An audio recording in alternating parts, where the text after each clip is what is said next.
Last night, in his return to the team that drafted him, Lorenzo Cain brought pain to Milwaukee in a royal victory. Tonight, Cain and his fellow fly chasers will be cruising the Miller confines for fly ball pitcher Chris Young as KC goes for a 5-2 road trip. Next.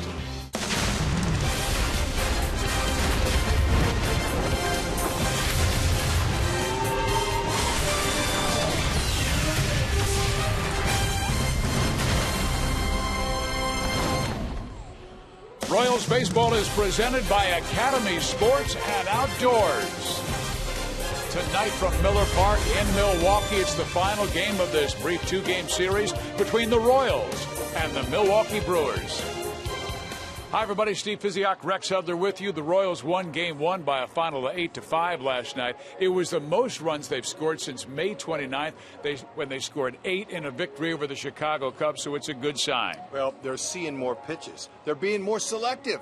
They're waiting for their pitch. And how about the guys in the middle of the order, guys like Cain and Perez and Gordon who are coming through? Well, you know, they couldn't stay in the basement that long. Look, this game cycles, we all know that. But to see the coordinator back, Alex Gordon, 6-game hitting streak, they needed his production in the worst way, and now they're getting it from him. And Lorenzo Cain, wow, they've been waiting for him to drive that bus in that 3-hole for the last couple of weeks. He's starting to heat it up. 6-game hitting streak to go along with that beautiful number on his back. Hope it continues. That takes us to our T-Mobile game changer. That man is Salvador Perez, hitting .375 his last 8 games with power. Get some guys on ahead of him. Look at those 4 home runs. They're all solos. But look, nice to see Salvi getting some pitches, and he's making contact with them. He is starting tonight and will be catching starting pitcher Chris Young. When we come back, Joel and Monty will talk Chris Young. Royals and Brewers next.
The roof was open all day, but not for much longer. They just closed it in a completely different field now. Joel Goldberg, Royals Hall of Famer Jeff Montgomery. Thought we were going to play some rare outdoor ball here in Wisconsin. I was kind of hoping we were going to play outdoor ball. Worked pretty well for the Royals last night. All right, well, we'll have to do it under the roof tonight. Last night it opened, and now it is closing. Let's talk about our Honda most trusted player, and that would be Chris Young. Monty, he's faced the Brewers 3 times in his career, all here at Miller Park, and this is a place where he can throw that fastball. Well, and the key to him is throwing that fastball above that hitting zone. Don't want to be in the middle, but he's effective when he's pitching up in a strike zone. He's got that slider to put guys away with, but he gets a lot of fly ball outs with that fastball intention up in the strike zone. Why is this a good place for him? Well, the dimensions are great for him. You got a nice spacious outfield. You got fast outfielders, so I think it plays well into Chris Young's game. Do you think, when you were pitching, there weren't really a whole lot of retractable roofs, right? I mean, now if you have a roof, there's a good chance it's that. How do you think it affects them, open or closed? Well, I think it's better for hitters if it's closed. It seems like the ball carries better when the roof is closed. I remember playing in the Sky Dome in Toronto. It seemed like it always carried better when it was closed. All right, well, no problems for Edinson Volquez last night. And the Royals bats, well, they definitely liked it, and they will try to keep it going. They put up an 8 spot last night to look for the quick mini sweep before heading home to face the Brewers for 2 at Kauffman. First pitch is coming up next.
Ticket you play gives back to schools across Missouri, so play it forward with the Missouri Lottery. By your Kansas City Chevy dealers. Visit your local Kansas City area Chevy dealers for great prices on all our new 2015 vehicles today. And by Menards. Save big money at Menards on all your home improvement needs. Kansas City has won 22 of their last 31 games against National League ball clubs. And here's the State Farm starting lineup. Ned Yost sent to home plate. It's the same lineup as last night that had 8 runs and 13 hits. Escobar, Kane, Perez, Rios, and Infante all with 2-hit games. Yep, just hope they continue to swing at pitches that are up in the zone that are hittable. That's all the difference has been. And, they can back off of those balls in the dirt if it's all possible. Matt Garza, the veteran right-hander out of Fresno, California, will get the start for Milwaukee. Yeah, they're going to get a guy here who loves his fastball, and that's good. Good fastball hitting team the Royals are. 92-94 with the 4-seamer, straight downhill, 2-seam fastball. He's got a slider with some small depth to it he'll use. Also the curveball and occasional changeups, but not very many. Mainly fastball, slider, curve. And the Royals stretching in the dugout in unison, much like the Rockettes in New York. I don't know. Look at Alex Rios watching, going, "You guys are nuts." I think it's great. Yeah, little version of dugout ballet. Exactly.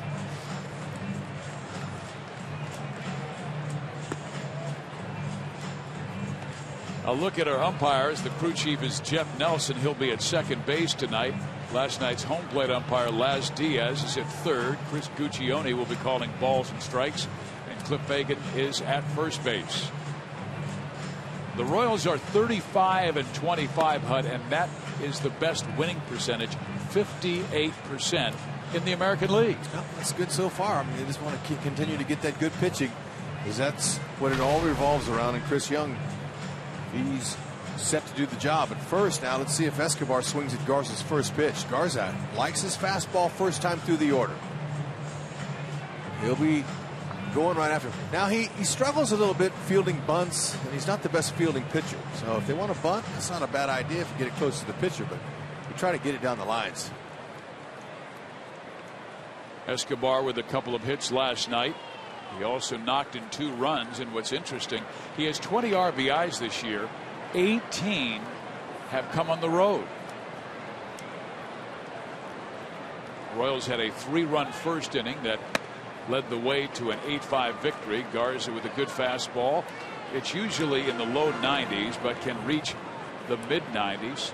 Yep, 2-seamer like that last one. Downhill plane. Tries to keep it down there, get some ground balls. And that one is whacked down the left field line. And it bangs directly out to Peterson. And Escobar better hustle, and he is going to be out.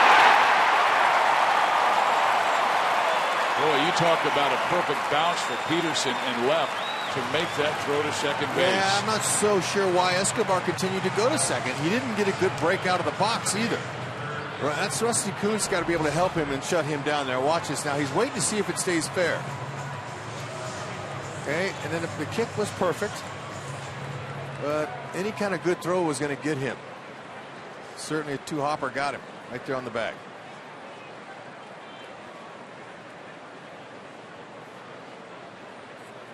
Last night with Mike Moustakas at the plate, when Mike singled sharply to left center field, Escobar was moving from first base, was called out at the plate.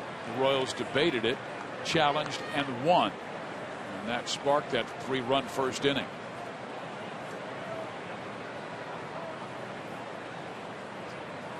Here is Moose. He had a hit, 3 walks last night, upped his average to 320, which is 4th best in the American League now. They got their infielder swung over on the right side. One lone defender on the left.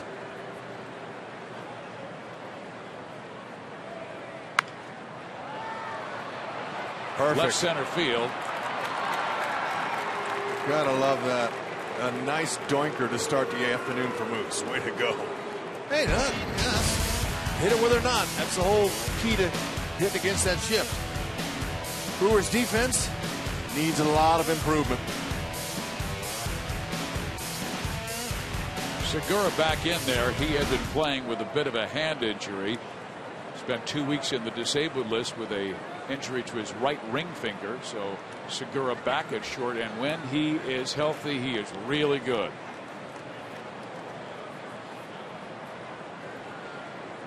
Lorenzo Cain. We highlighted him in the open, coming back to Milwaukee, a 17th round draft choice by the Brewers back in 2004. Had not only a single and then the home run, but he also had 2 lineouts, so he looked like he was squaring up that baseball well. Ball 1.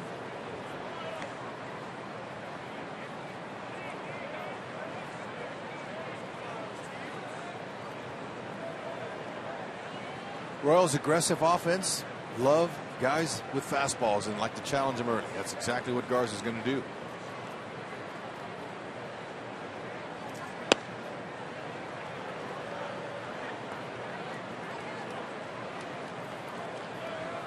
Now the wind, or excuse me, there's no wind, the roof's closed, but the sun is coming in from the side panels, and the batter's eye is exposed to the sunlight. It hadn't bothered Escobar or Moose so far, but the ball looks dark whenever that happens. Well, he's not missing by much, and there's that batter's eye you were talking about, rather bright. Advantage pitcher. Yeah, ball comes out of that, you know, and it looks dark to the hitter. But like I said, you're focusing on just that pitcher's mound. Kane takes a strike. Garza usually has very good command. He's gone 15 consecutive innings without a walk. He pitched very well his last 3. 2-0 record with an ERA of 1, giving up just 2 earned runs in his last 18 innings, and he had a rough go in the 2 months prior to that with an ERA over 5. That ball is struck well and deep to left, and Kane has brought the pain again.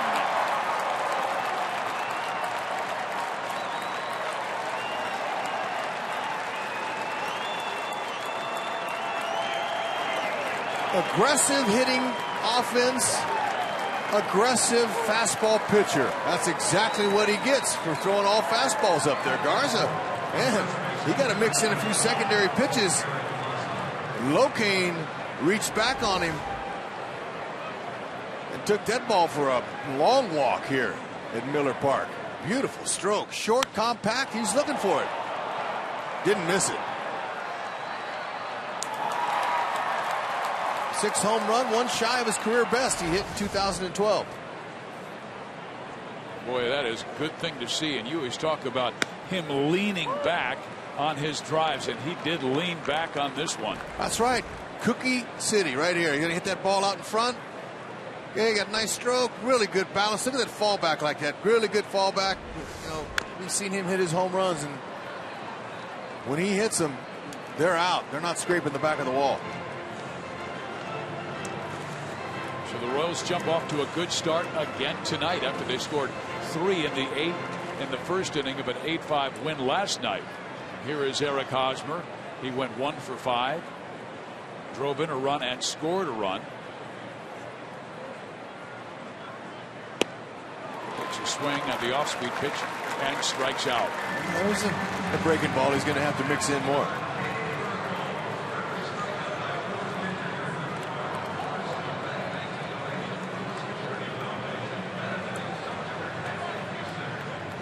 Salvador Perez hitting .375 with 4 home runs his last 8 games. We showed you that graphic in the open, and that's one of the things you talk about. This was a team for a 2-week period, Rex, where all 9 it seemed like were slumping. Well, maybe all 9 are beginning to get hot, and if guys like Rios and Infante join the others, it's another wow offense. It is, and hopefully we're seeing that right now. It certainly looks like it, but they're being a lot more selective, and they're waiting for pitches, and they're not missing, and that's a good sign. They seem to all hit together, and then they kind of slump together. Home sweet home, team loving, all-star voting, bat toting, defense playing, all-out play ball, gonna do the job. True blue. That's right. She knows.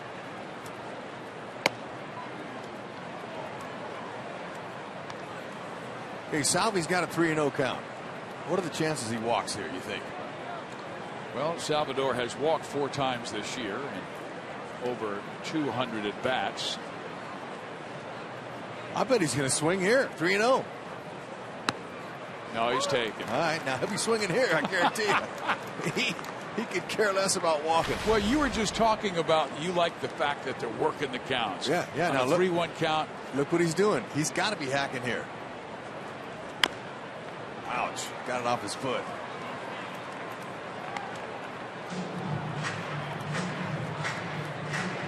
They pushed last night's starting pitcher, Kyle Loesch, to over 30 pitches in the first inning. And here's that.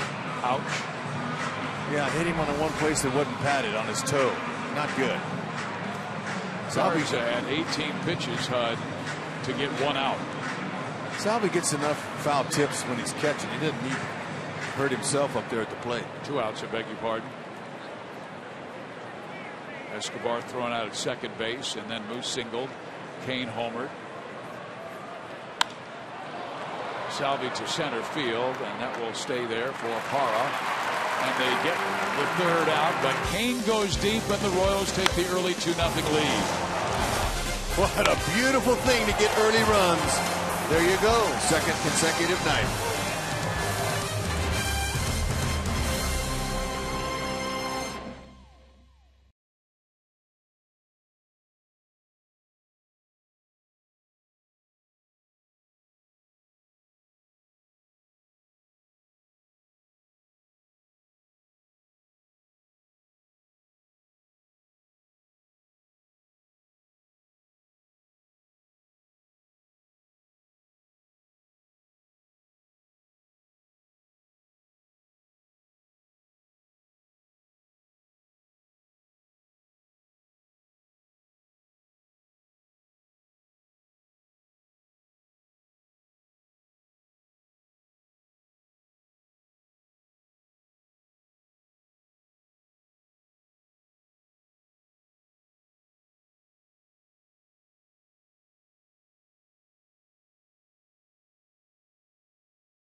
Royals 2-0 lead, and right now it's the Milwaukee Brewers.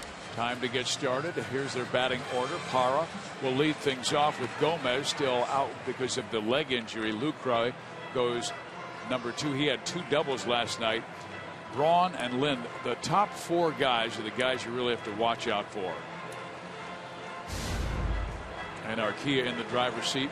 It's about Chris Young in his 7 starts this year, Rex, a 2.48 ERA. Been a wonderful pickup. Everybody knows that. He's doing his job. He's on 6 days rest. We'll see how he manipulates that fastball. Dave Island told me before the game he's going to move that fastball around the zone, up and down, sets up his slider. And he has been working on a couple of curveballs, so we might see him break out a few curves. He's got a great changeup too he'll use. But the curveball and slider will be noticeably different. So we'll have to keep an eye on Mr. Young here. 2-0 lead. Historically, when he throws more fastballs, that's when he's at his best.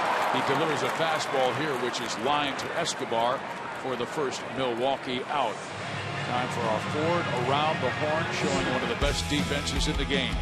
Sure is. How about those runs saved by those outfielders? Better believe it'll happen again tonight, too. Fly ball pitcher Chris Young. Hey, got the guys right where you want them. Speed, judgment, athleticism, they got it all. Precision like roots to the ball. I mean, straight lines. There's no wavering out there. They know exactly what they're doing.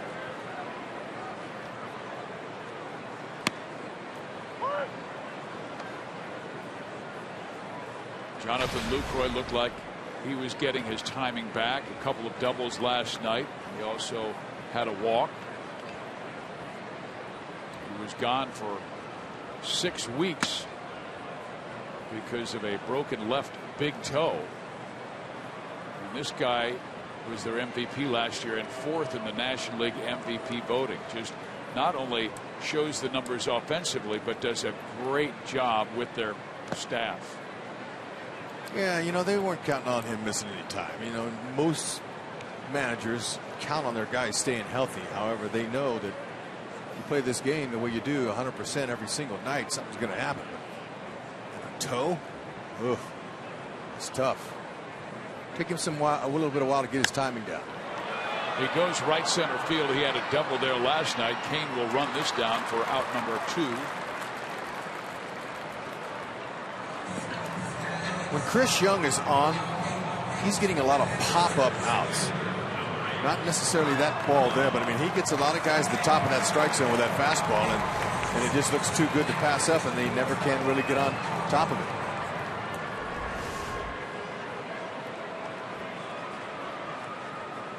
He will get a lot of miss hits because of his 6'10" frame and that good down angle. But if there's a guy who can get him, it's this man, Ryan Braun, who's a good high ball hitter.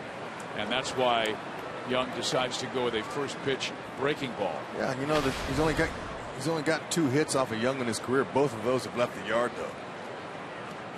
So good pitch selection there.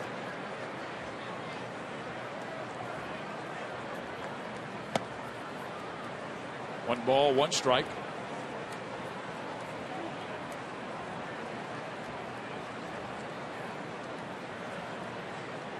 For a guy so tall, it's amazing how he is able to stay so consistent with his delivery and throw the ball almost exactly where he wants to. He only has 16 walks this year, 52 innings.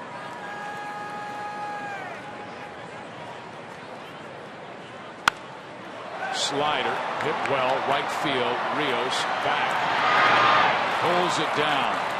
Well, you talked about flyouts. He's a fly ball pitcher. 1 lineout, 2 flyouts.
Off. Cubs, Indians, cross that off.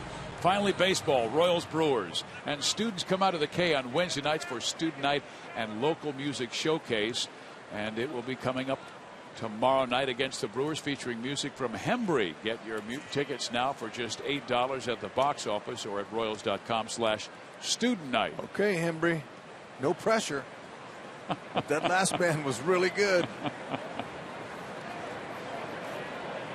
It is fun at the K. We've got games tomorrow and Thursday night against Milwaukee, then over the weekend against the Red Sox. Matt Garza delivers low to Alex Gordon. He went 1 for 4 with a sacrifice fly last night.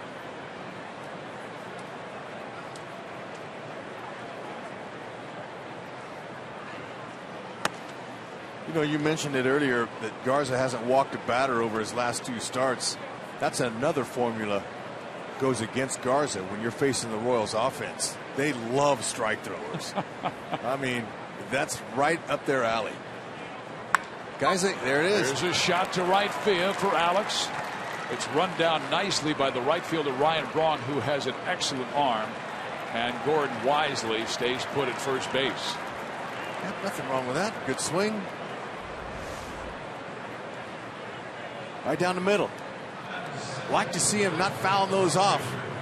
Those cookies, you know, they want to square him in the worst way, and so far the last several games, at least on this road trip, we've been seeing some of that. They've been not missing when they get them. So Alex with a 7-game hit streak. He's at first for Alex Rios, who's beginning to get his timing down. If you watch Joel and Monty's pregame show, they talk with Alex about his timing, and because he's a veteran, he said he feels comfortable when you go through these spells. He's been through it before. He knows how to get out of it.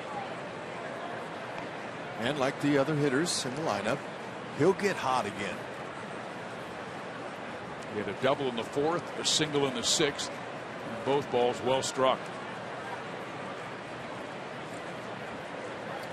Garza, a lot of fastballs first time through, like I told you in the first inning.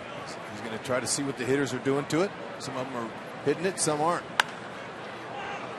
Hit sharply, but foul.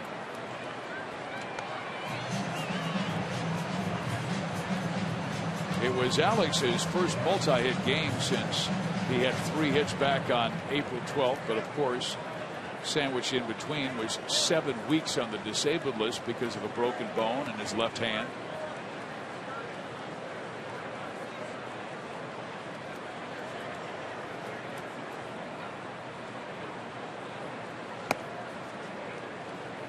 Garza tried to sneak a breaking ball on the inside corner. And now a favorable hitter's count for Rios. He tries to keep that slider down and away to righties. He'll try to stay away with that slider to lefties.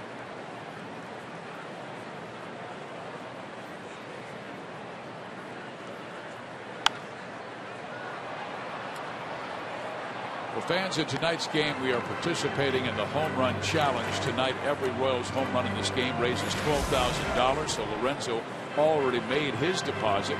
Prostate cancer research. You can make a pledge by going online to homerunchallenge.org. Yes, thank you, Locaine. Hopefully we see a bunch of them flying out of here. And you can vote for Lorenzo as well as the other Royals at Royals.com/vote, and there are 8 Royals leading.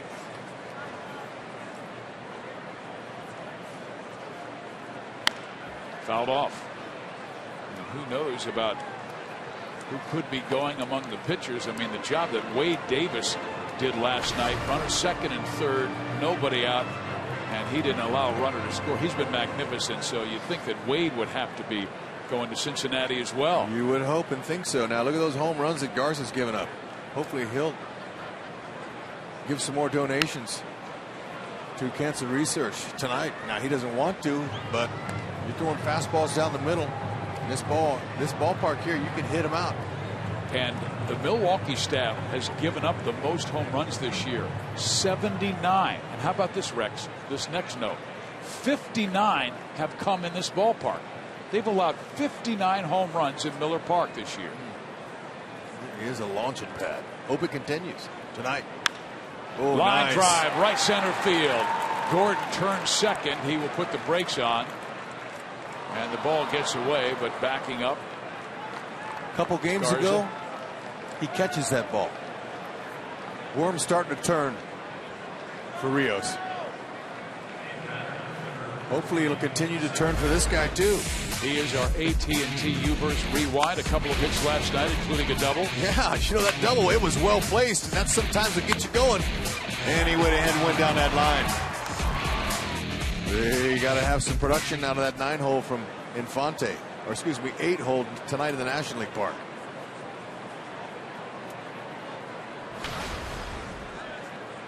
You talked about it. Garza is aggressive, but he's pitching to an aggressive team. Not a good mixture for Garza unless they went over the scouting report and said we got to bring in some more breaking balls early against these guys. Nobody out. I wouldn't be surprised to see Infante drop a bunt down. Wouldn't be a bad idea. Well, you've got the pitcher spot though next. Yeah, you're right. I'm in the American League now. I feel like my mind is in the American League. You can say that tomorrow night when we get back to the K. That's right. That's right. I forgot Young's over there. Yeah, you want to hit all you can here. That's for sure. Try to hit the gap, score them both. Thanks for picking me up there, partner.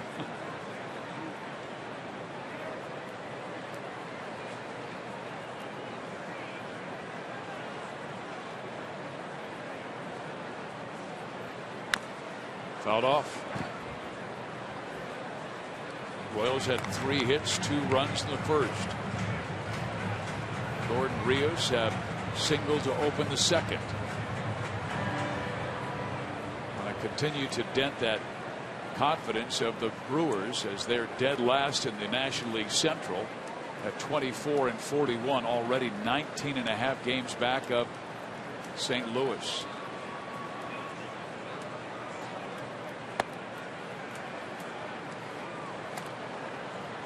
Minnesota lost today, so right now the Royals have a 3-game edge on the Twins.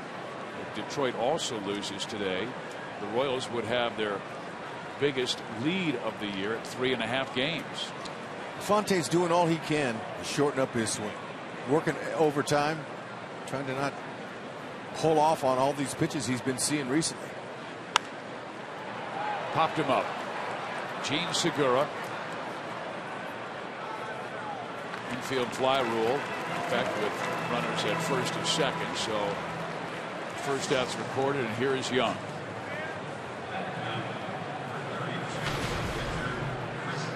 Not bad. 144 average, and he has the 1 home run. 29 career hits, 14 ribbies, 27 sacrifice bunts, so he could do that here. And he's showing bunt. Pulls the bat back.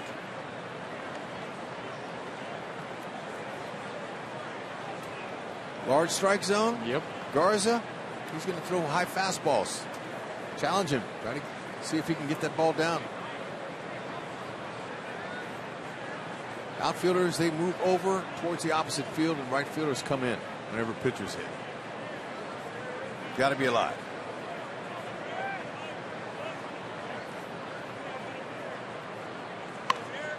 Young gets it to third. They'll go that way, record the out there, and then they'll throw wildly. And a terrific job by Scooter Gennett to keep the ball from going down the line. Yeah, I was happy to see that ball didn't hit Young. I mean, that was a high and tight fastball.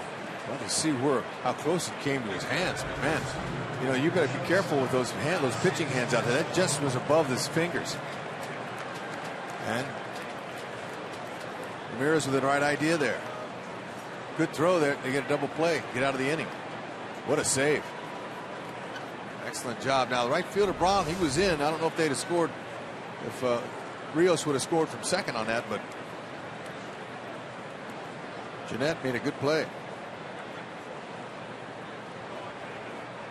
Escobar goes into the first pitch, and they will get the final out of the second inning. The Royals lead 2. They head to the bottom of number 2. Young with the 2-0 lead.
just to catch his breath. That's right. You know, this pitch here was in on him, but he did a nice job of getting the ball down. But, you know, take your time, big fella.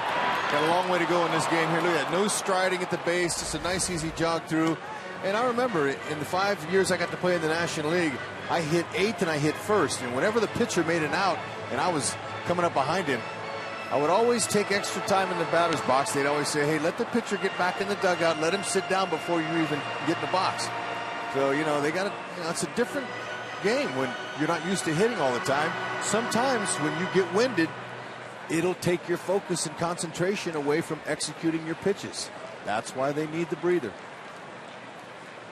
Because it does take exceptional focus, concentration, and breathing to throw the ball where you want to.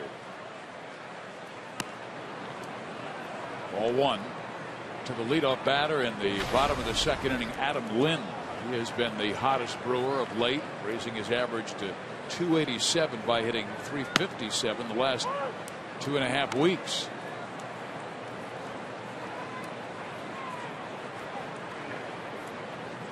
Young very deliberate, doesn't rush anything.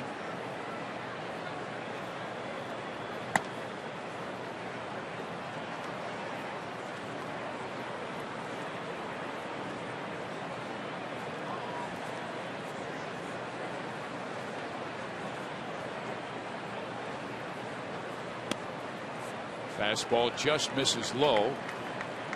Didn't look like it missed by much. Chris Guccione behind the plate. 9th year in the big leagues. Looks like he's got a tight strike zone so far tonight. And that ball is whacked to the right side, right at Infante.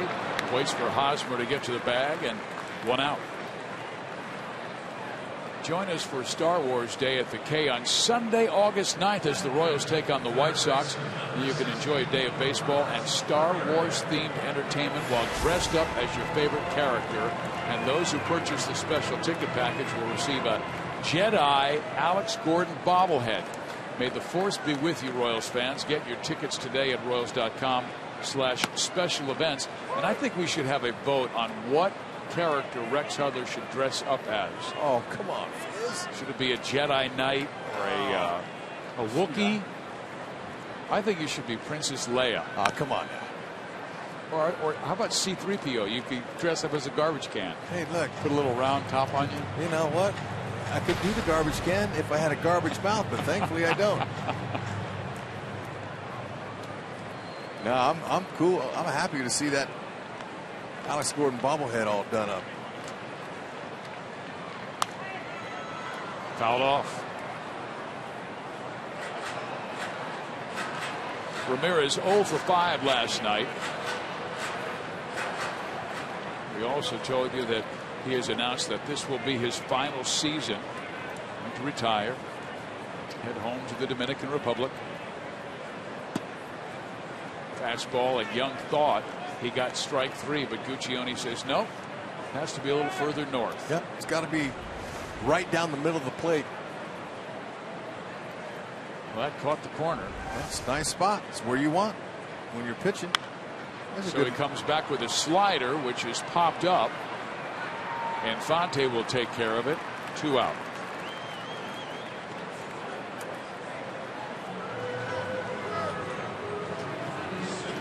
Well, he's getting a lot of pop-ups, and you know, we were talking about the soft contact, and these numbers are an example of how hitters miss-hit Young. It's a combination of deception and angle that make him difficult to square up. So a lot of soft and medium balls that are struck. All the hard balls are doubles, home runs. But just stay soft on him, Mr. Young. That's all you got to do. Keep that soft working. That's usually a pop-up.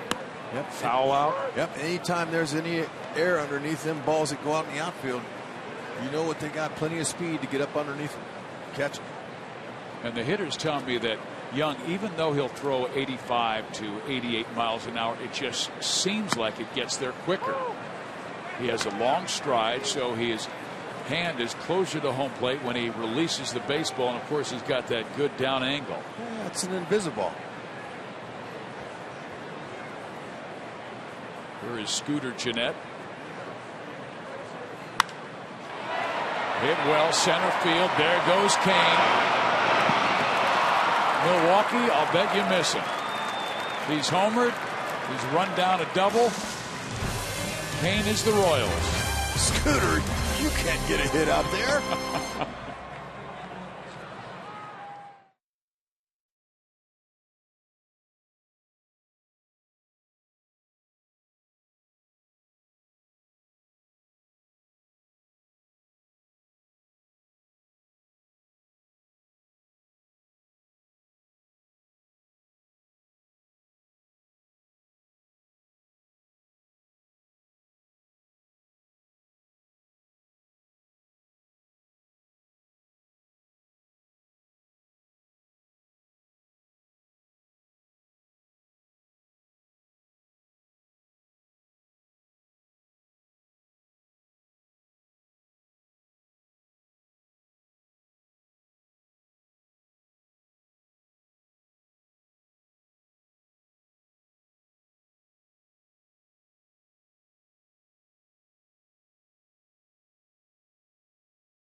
Hit a home run and run down that fly ball. Check this out. Look at the swing and the break that he gets immediately. I told you, it's precision-like. The routes they take, Fizz, and that's why they make all those plays. They're really good at it on their first step. That's where you get the straight line jump. Rex, is that reading a bat swing well? It is. That's the best. You're at the top of your business when you can do that. And he's very confident. He's got long strides. He's got several gears. He's got it all, the total package. Here is Mike Moustakas to lead off the third inning. Kane will bat next. Mike sends it up the middle and has himself his second hit. Another multi-hit game for Moustakas, number 22 this year. Yes, cool, calm, and collected. This guy's a confident big league hitter. Here's Kane, and he has our Dodge drive of the game already from the first inning. Oh, that lovely lady in the stands that made that poster. You want to know who's driving, ma'am? This guy right here. He's saying, everybody all aboard. I'll carry you. And that's what he can do out of that 3-hole. He's got some pop, and he's getting hot. Love it. I told you last night's game was very encouraging with the home run, solid single, and 2 lineouts. First pitch breaking ball, strike 1. Oh, yeah. As you mentioned it, they can give them up here at this ballpark. 59. Woo. Padres, that's a big yard they got. This here is a pretty good launching pad. Yeah, that's why it was really surprising. James Shields has given up 16 home runs. Fouled off. Well, Garza this time through, he's throwing all breaking ball. Curveball, slider right there. He's going to be a little careful with that fastball. Should have been careful with it the first time he faced it. Well, he was very aggressive trying to establish that fastball first inning and said, man, these Royals can hit the heater. He helped establish that score 2-0 by throwing that heater in there.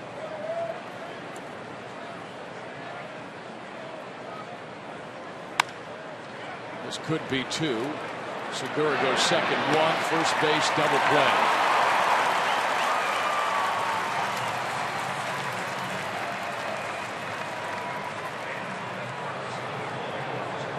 Ned Yost may challenge.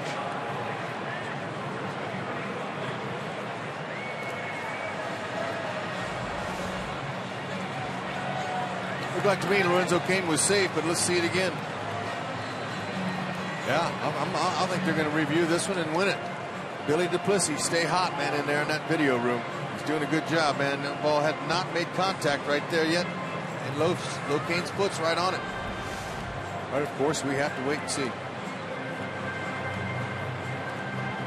So the play is under review. The umpires back in New York City will confer, take a look at this play, but the ball can't just be entering the glove. It has to hit the glove. Well, this one shouldn't take long. Yeah, yesterday's took 2 minutes and 44 seconds to decide that Alcides Escobar was safe at home and scored the Royals' first run. Looked to me like Fagan was a little bit quick with the call instead of seeing it, digesting it, and then calling it. Here's real time. Nice to see Lorenzo Cain not lunging as hard over there to first base. He didn't have to that time. So the ball not in the glove, and Cain's right foot on the bag.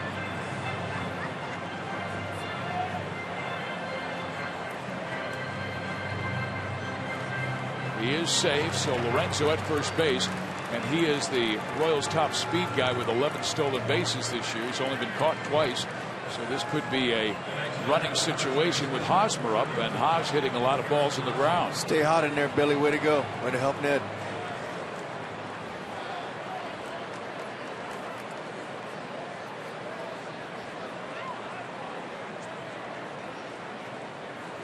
Garza, second time through the order, just like the scouting report said, starting to mix up his pitches now.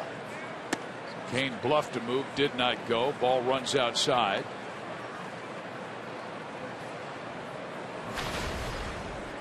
Lucroy, quick release, accurate.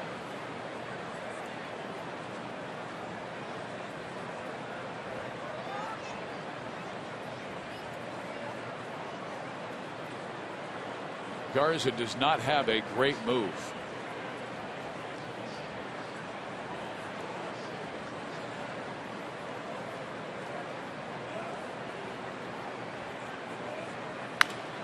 To the right field side. Jeanette scrambles to his feet, throws out Hosmer. Cain to second.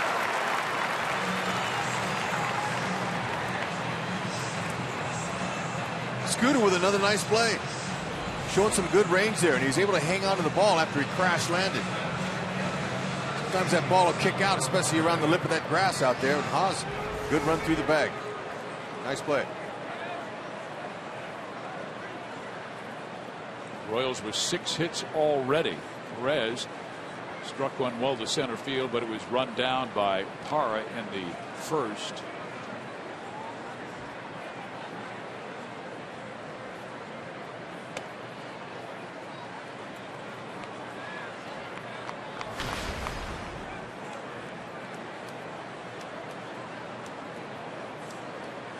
Salvi's been a money man. 333.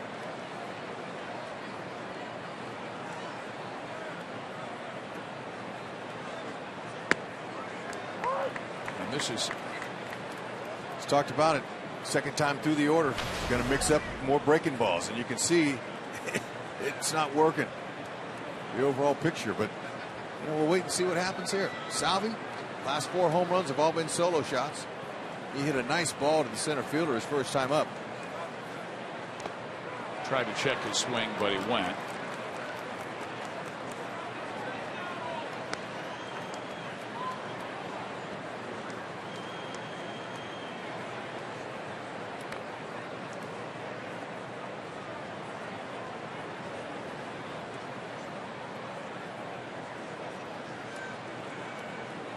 Right now, his best pitch has been that breaking ball, whether it's the slider or the curve. If he has both, he's really been tough in the past.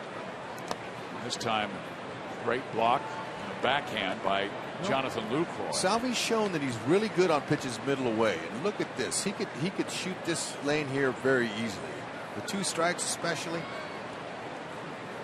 Looking middle away. We've seen him really do a nice job of going to the opposite field.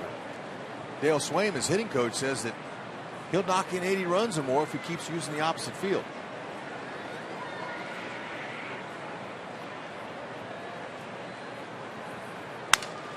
Breaks his bat, rolls it to third. Ramirez throws him out, and the Royals done in their third. Chris Young will come out for his time of in the third with a 2-0 lead.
Around you, call 1-800-PICK-ATT. Buy Panera Bread, avoid the lines, order online with rapid pickup at delivery.panerabread.com. And by your Midwest Ford dealers, visit us at your MidwestFordDealers.com. We come to you from Milwaukee, Wisconsin. The Royals with a 2-0 lead, and a guy who once was a Badger, still is in his heart. Joe Goldberg is with us now. And talking about a Tiger, that would be a Princeton Tiger. Not that anyone's ever confused Wisconsin and Princeton. Okay, Chris Young, we know that he loves to study. He is definitely a cerebral guy, and so much is important for him with the preparation. He says that he starts preparing for a team the day after he finishes his previous start. He'll look at box scores. He'll look at trends. He'll look at video. Is the guy a high ball hitter, a low ball hitter? He said it's all a process for him. Now, if he's facing a team the second time, say in a few weeks, it's not as difficult. And he said sometimes you don't have all the time in the world. He just found out he'd be facing the Brewers a couple of days ago, the way they mixed up the preparation. But he said, guys, that really in the end, it's all about execution, but he likes to be prepared. He said preparation is part of confidence, which builds conviction and ultimately leads to success. Wow, I need to write that one down. That's beautiful. Pretty good, huh? Goldie, that was real good. What's that old line? Luck is the residue of preparation. Or that. Or that. I know some pitchers, they got their 4 days off in between starts. They're out there playing golf, man. I like the fact he's focused. And I'll say this, too, Hud. Everyone's wired differently.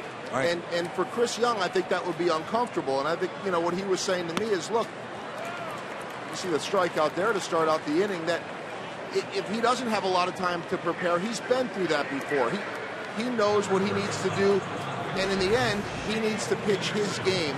But he is a guy that thrives off of information and handles information. And this goes back, Hud, to that kind of debate. Some guys like to watch a lot of video. Other guys, it's information overload. So we're all wired differently. Right, but it's kind of been tough for him when he pitched out of the bullpen 6 times this year for the Royals. He's going to prepare. He's going to be in the pitchers' meetings. He's going to listen. But, he was pretty successful out of that bullpen, too, without starting.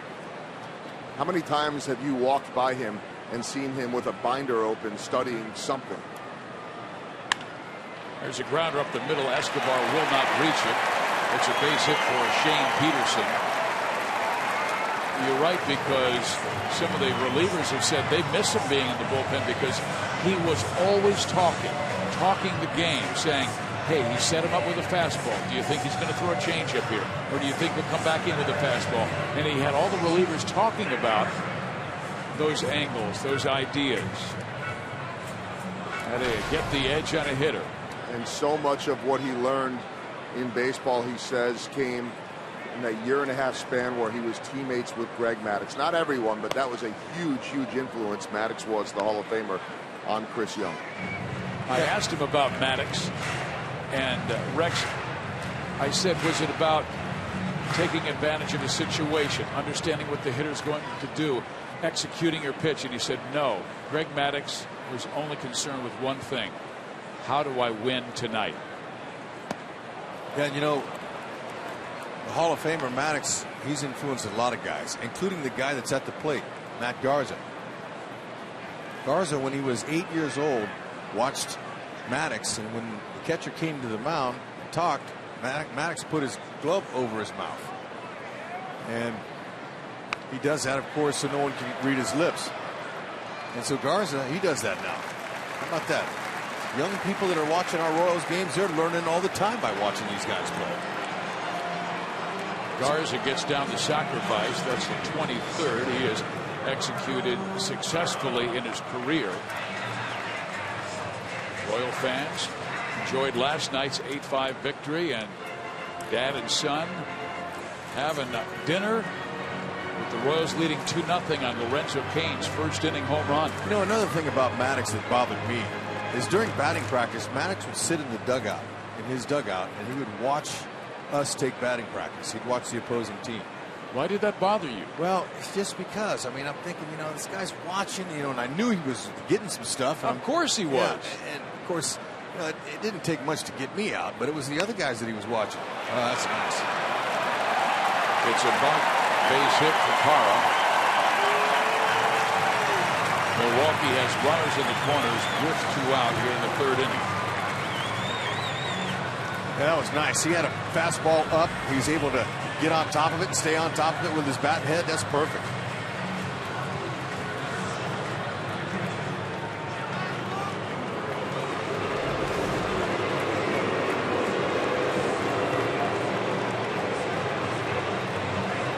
Parra with above average speed, and you've got a very good clutch hitter at the plate and Jonathan Lucroy, so you've got to believe that Young is going to focus only on this man. Flied out to center field his first time up. Brewers 264 as a team with runners in scoring position. Lucroy so far is 250 hitter. The runner out there. 2 outs though. Young knows he can just get a fly ball. He'll be good.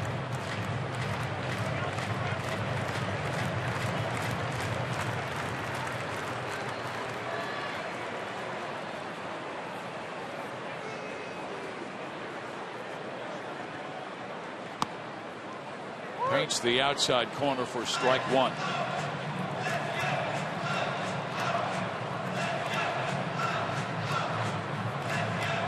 He's a tough out because he will go foul line to foul line. We saw his power to the opposite field gap last night when he roped one in the right center alley. In the 5th inning to drive in 2. Young backs him off. Fastball up.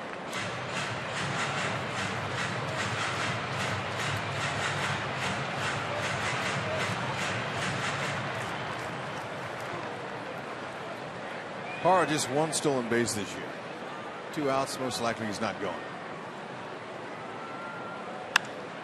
Hit well, center field. Cain still going back. There for the catch.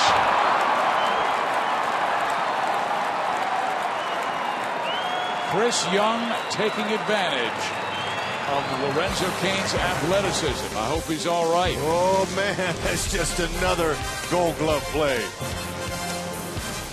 He stays in the yard. He's got it.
He heard it hitting the wall or the way he landed firmly right there. Oh, well, you know, he's always given 100% effort. A little bit slow coming off, but, you know, the last 30 or 40 feet, he jogged and ran off the field. And he had every member of that team greet him to congratulate him, but he also had his coaches and Ned Yost go up to him along with the trainer to find out how he's doing. I mean, Keane has already made 2 terrific catches and belted a home run, so Ned would love to have him around. Royals coming home for 2 with Milwaukee, then 3 with Boston before we hit the road again. Well, we knew the outfield was going to save Chris Young some runs. But that was really nice. With 2 outs, the runners were going. That would have scored 2 had it hit off of that wall. It would be a tie game if it wasn't for that great play. Stay hot. Gordon gets his 2nd hit of the night. So the Royals have 2 players with multi-hit game, with Moustakas getting 2 hits and now Gordon with 2 hits. Our Academy leaderboard shows that Ned is climbing close to the great Whitey Herzog, who has the most wins all time in Royals history with 410. He should grab it this weekend or before the weekend.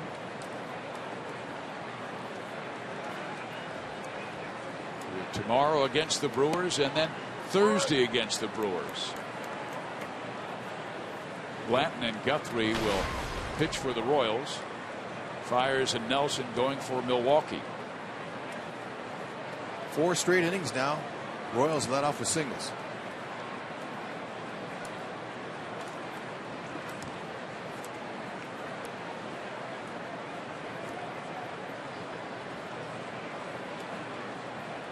Rios singled to right field his first time up. Good swing, fouled back. Garza had Gordon down 0-2, but Alex then singled.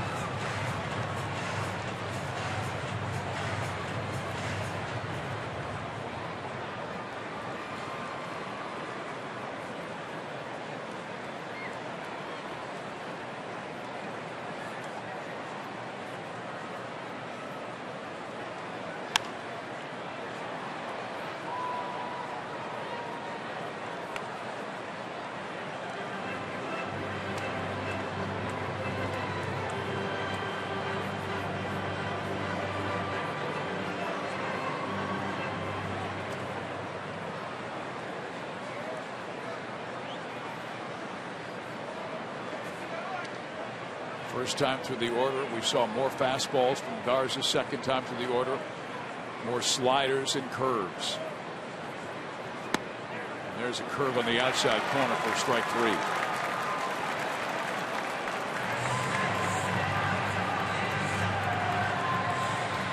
The Sundays at the K have something for your entire family, and this Sunday it's the Boston Red Sox. They'll have all kinds of face painters, balloon artists, an entertainment DJ, player autographs atop the Royals dugout. And following the game, kids get to run the bases if you're under 14. The first 500 kids in line will also get a Skippy t-shirt. Get details and tickets at Royals.com/Sunday. Boston's in town 4-3. Red Sox won today, but Boston's had a hard time of it in the American League East. They're 28-38 after winning today. Wade Miley got that win. But potentially Boston's a strong club. Seems like their infrastructure is not found. It's not solid right now. Some of their guys aren't having good seasons. They're expected to. Big Papi, one of them.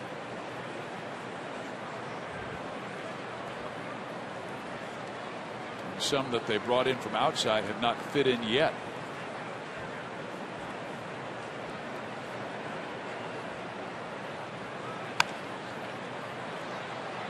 That's why I thought Dayton Moore was very, very aware of what he had already. Good team, good guys. They liked each other. They fit. So the guys he brought in, he had to make sure had that same team philosophy. And were able to leave their ego in the locker room. Chris Young, Ryan Madsen, Alex Rios.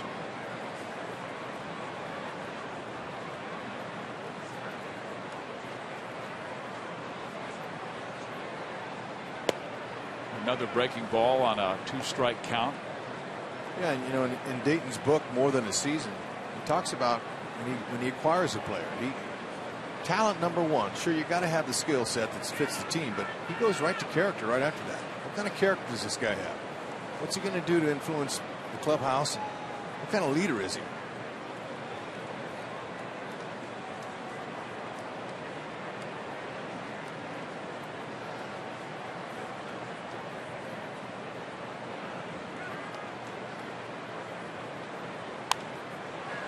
Infante got it on his hands, pumps it foul. Well, I've noticed that Infante's swing's a lot shorter. They're pitching him inside. At least this at bat they are, and he's fouled a few off, pulled him down the line. Now that one there, he's getting more comfortable the more hacks he takes. And Rex, he even admitted, I'm trying to pull the ball too much, and he also said, I feel like I'm jumping at the ball. Could you explain that? Oh, yeah, he's anxious. He's over anxious. He's jumping out there. That's what most hitters do. This guy's, there you go. Single up the middle. Gordon turns. He's going to third. Here's the throw. And it skips away. And alertly, Infante races to second base. Yeah, I love that aggressiveness by Alex Gordon. That's the Royals' way. He made up his mind 4 steps before he got to second base. Now, in the previous inning when he was out there, when Alex got his hit, he stopped there. But now I like it. He just said, I'm going to challenge you right here. And this was a really nice play, being aggressive. And Infante, he's able to read it. Get over there. Infielders are going to have to come in by the Brewers. And I was watching Omar out of the box, and man, he came out quickly. Young can help himself right here. Just a little lob shot over that infield. He's taking a swing, and how about that? In comes one, in comes two, and the Royals have doubled their lead on a base hit by pitcher Chris Young. First Royals hit by a pitcher, and it had 2 stakes attached. You gotta love it. Infield in like that. Young, he's a veteran. He knows. I'm just gonna try to go right back up the middle where that biggest hole is. And how about that chop knock? Nicest one he's had in a long time. He's leaving the box. He hits it right here, and he's going, that's a knock. Yeah. Well, with the drawn in infield, you knew that Segura had no chance. Gordon and Infante, because well, let's say he has a similar swing. If Infante is not hustling out of the box, he's at first base. Maybe Segura is back, and they're able to turn a double play. I loved Infante's hustle. Yeah. Play with a sense of urgency every single night. When you give that performance to your manager, you're going to help the team.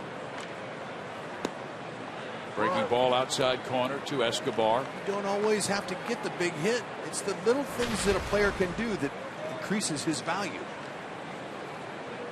Infante can keep making his plays at second base and chipping in like he is. You know he's due to get hot. I remember listening to George Brett a couple of years ago when he took over as the hitting coach in St. Louis, and he was talking about, if I went 0 for 4, then I'm saying, how can I help the club? Maybe I can make it with a defensive play. Maybe I can do it with hard base running.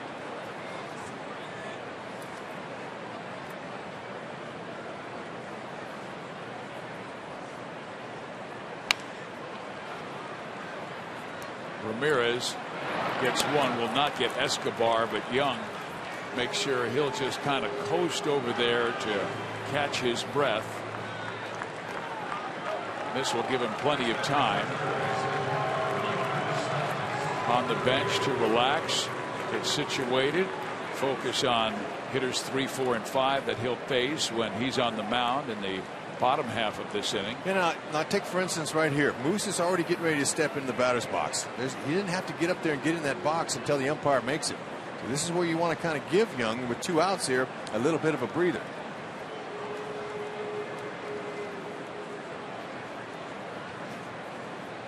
you know, being an American League player like Moose has been his whole career, he's not privy to that. That's when Swaim or somebody will say, hey, give him some time.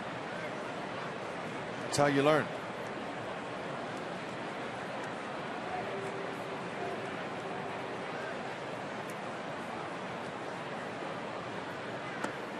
Lorenzo Cain, after making that terrific catch in center field and then slamming into the wall and kind of wrenching his back, he went down into the clubhouse, but he's in the on deck circle, making sure everything's all right.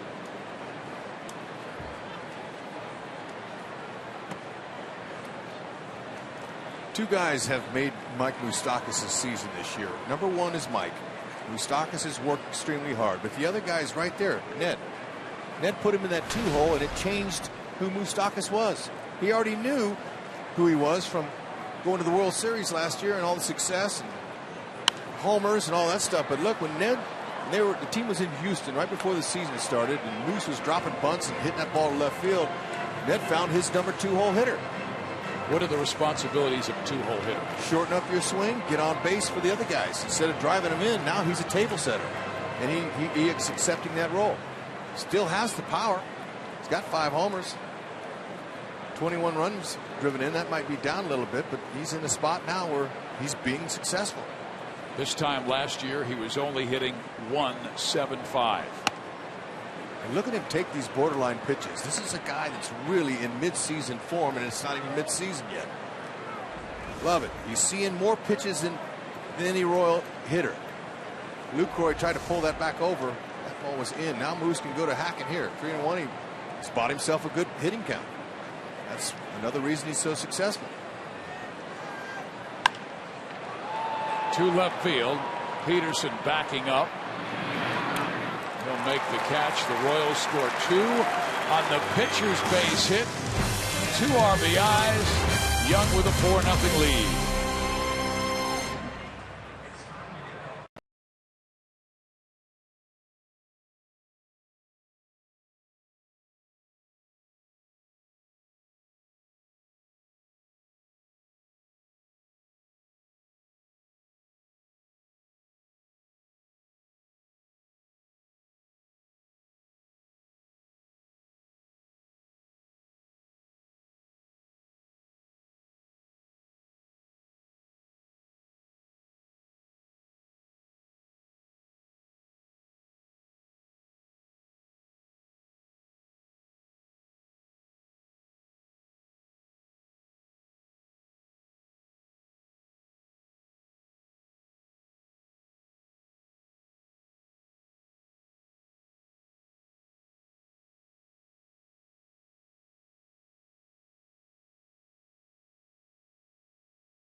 Years together, Royals fans.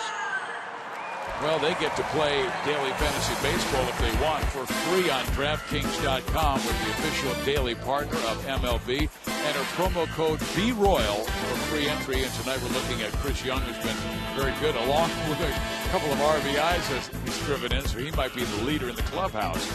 Garza, 4 runs, 4 innings. We're also looking at Mitch Moreland of Texas and Garrett Richards, who has not been good his last 5 starts for the Angels. Joel, what do you have for us? Well, last night you, at the time, accurately said that we would have the Hall of Fame announcer Bob Uecker on our pregame show today, and I talked to him about that yesterday. He was excited to come on with me and Monty, or at least that's what he said. But what I did not realize at the time is that he actually got hit by a foul ball during batting practice, left the game early last night, spent the night in the hospital for observation, just a mild concussion, He's fine. It was just precautionary. They wanted to make sure that he was okay. And what I was told was that he's not working tonight. He wasn't supposed to be on this road trip. He doesn't do all the trips anyway, not a lot of them anymore. And so just kept him home to be safe and give him a little bit of rest. So unfortunately, we didn't get a chance to visit with Bob Uecker, but we wish him well, and we'll have to maybe wait till the next time in interleague play. An absolute legend, and I can tell you, as someone that went to school in this state and worked in this state, a lot of nights driving around covering high school sports back in the 90s, going from one place to the next, and boy, he'd keep me up with some of those great stories. He is absolutely one of the most hilarious broadcasters. Get up, get out of here, gone. That is his home run call for his Brewers, his beloved Brewers, through the years. Ryan Braun sends it high in the air, but Lorenzo Cain is there, and there's one out to start the fourth inning. We've all seen the movie Major League, that he's the radio broadcasters for the beleaguered Cleveland Indians, and they finally win it, and he is so funny.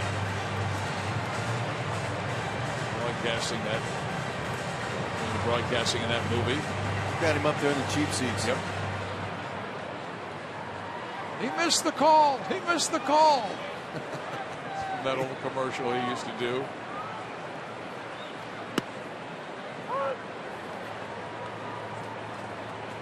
Come on. His line was he signed with his first ball club for $2,000, and he said, and you know, my dad didn't have that kind of money.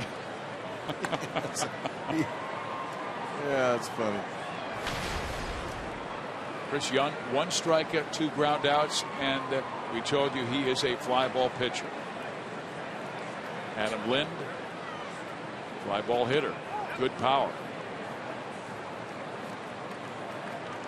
They say he did not go, so the count moves to 2-1. Veteran out of Muncie, Indiana. 2009 was his best season as a member of the Blue Jays when he hit 35 home runs. And he's always been a dead pull hitter. Royals defending him that way. Escobar twirls, flips, got him. Oh, are they playing some defense tonight? Looked like Escobar got a late break on it, but he's able to get to it with that nice range to his left. Pirouettes and fires. See, he wasn't moving on contact, so he didn't get a good break on that pitch there, but he's able to do the job. It's almost routine like for him. Anything he can get his glove on, he's so light-footed. And even as he was going for it, he knew the batter's speed. That's El Mago. Oh, yeah, folks. Keep that pedal to the metal when it comes to voting for stars, because there's one right there. I was talking to a national writer, Bruce Schoenfeld, who's doing a story on the Royals' Ned Yost, but we were talking about the All-Star voting, and Bruce said he thinks it's great. He said if it was New York, that'd be one thing, but it's a small market like Kansas City showing their love.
Here's our University of Kansas hospital injury report. Danny Duffy on the 15-day DL with left biceps tendonitis. A rehab start last Tuesday. He'll start tomorrow for Omaha versus Iowa.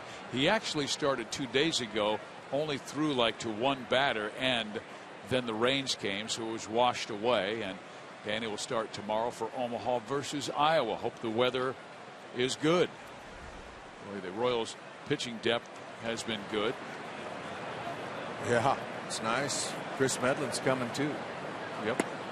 And another story and note about a Royal injury. One of our top prospects, Kyle Zimmer, retired all 6 batters over 2 innings for Lexington last night. He has given up just 1 earned run in 9 2/3 innings. Nice.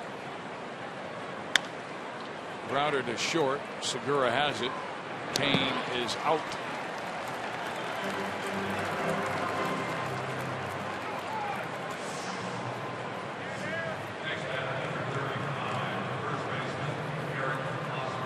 Royals do have a lot of depth in the organization, particularly the left side of pitching.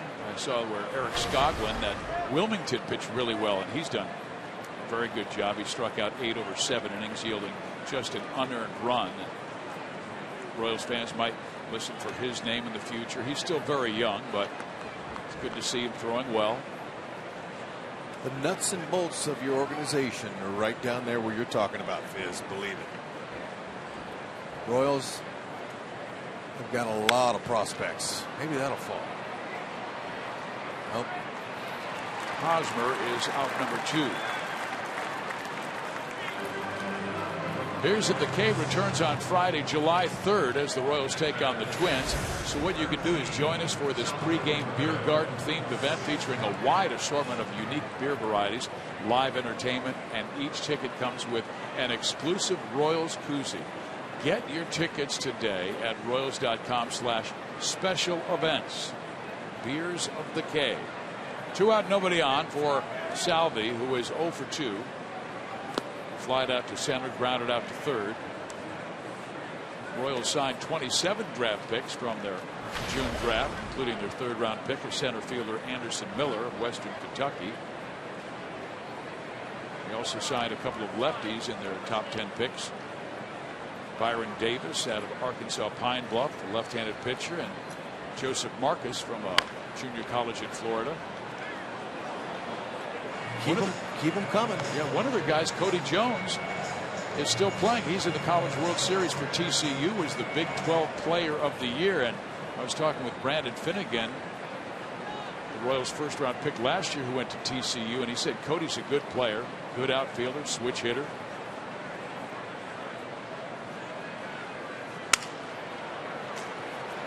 Broken back Hopper, and Perez is out. So are the Royals. We head to the bottom of the 5th. KC by 4.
Brock Holt, double, ground out, single, homer, and off the wall, triple. That'll be a cycle for the Red Sox leadoff man. First Red Sox player to hit for the cycle since John Valentine back in June of 1996. Red Sox win the game 9-4. This Their 7-game losing streak is over. Ah, special. He'll be Brock coming to Holt. the K on Friday. Yeah, I like him. He can play anywhere. He did last year. I think he played 3 different positions in 3 different games against the Royals in July last year. Chris Young facing Scooter Gennett. Flied out to center field, and Kane made a terrific catch. Kane made another great catch on Jonathan Lucroy's drive in the 3rd. So Young's best friend right now is number 6 in center field. Fastball in there, 1-1. Every other pitcher on the Royals too. Not just Chris Young. He shows up every day. Lorenzo Cain brings a lunch pail with him when he comes to the yard. Little hard hat on too. There's a pop-up. That's when Young's on his game. Exactly. That was one of doing. the soft ones. Fans, you can vote for the Royals Player of the Month at rallyhouse.com, and you will be entered to win a majestic prize pack from Rally House. Go to rallyhouse.com/Royals.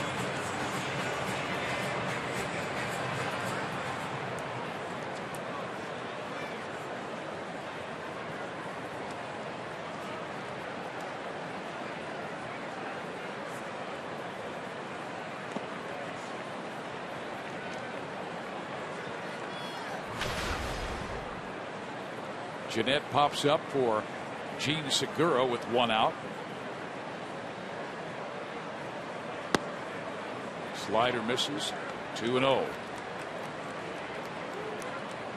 Gene 2 years ago had a terrific breakout season here in Milwaukee, hitting .294, stealing 44 bases, but then suffered some injuries last year and dropped down to .246, and has not been completely healthy this year, but has upped his average by 40 points. Good player. Action type guy. Sprays the ball around. Yeah, after Milwaukee got Greinke from the Royals, where the Royals got Escobar and Kane in that deal along with others. Well, Greinke was then traded from Milwaukee to the Angels to get Gene, along with a couple of other minor league pitchers. That's to Escobar. Segura is out number 2. Escobar on balls like that, when the guy can run pretty well, he really shuffles his feet nicely. Makes the transfer from glove to hand, but he's able to shuffle those feet and get that throw off so he can get those speedy runners on slow hit balls. Rex, in between pitches, and you were a shortstop, what are the things that you were thinking about? Let's say there's a man at first base with speed. What are all the things that you're thinking about? You got to be alive. You got to know the speed of the runner for sure, and then you got to know the situation. You got to know what kind of hitter he is, so you can play to the left, to the right, whether he's a pull or an opposite field hit. And you have to know a pitch or two ahead of time what you're going to be doing. Off-speed pitch and a swing and a miss by Shane Peterson, who singled his last time up. A lot going on out there. Yeah, but I'll tell you, a lot is from his natural ability. He can just go out there and play lots of times. Tough one. Off Young. Infante. Does he have time? Yes, he does. That is beautiful. Rarely when the ball hits off the pitcher is a fielder able to make a play. We're talking about Escobar. How about Infante? Watch how quickly he changes directions and then flips it from the bare hand. Oh, that's nice.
deals on new Ford cars and trucks. Visit thoroughbredford.com. It's a beautiful look at downtown Milwaukee. We're here for 2, and that's a shame because it's a wonderful town. Great restaurants. And the Royals trying to take 2 and then host the Brew Crew at their place. Well, the 6th inning is our Sonic Slam inning. Our contestant is Stacy Matthews from Lee Summit. If the Royals hit a home run in this inning, Stacy, you get $1,600. But if the Royals hit a grand slam out of the park, Stacy will win $25 grand from Sonic and the Kansas City Royals. I got a chance to walk around downtown Milwaukee today. It's beautiful. It is. Wow. Gorgeous day today also. We don't get a chance to come here very often. Gordo looks like he's getting back into a groove. A 7-game hit streak. 2 hits tonight. Both of them line singles. So he has that batting average over 260 again. Started the night at 259.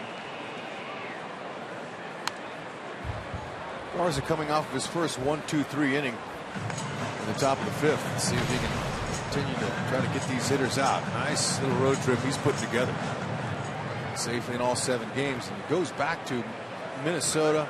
He was taking pitches, drawing walks. You know, the more patient these guys are at the plate, the better off they are. They get more confident. They see more pitches, and they were able to recognize those right there. 1 out.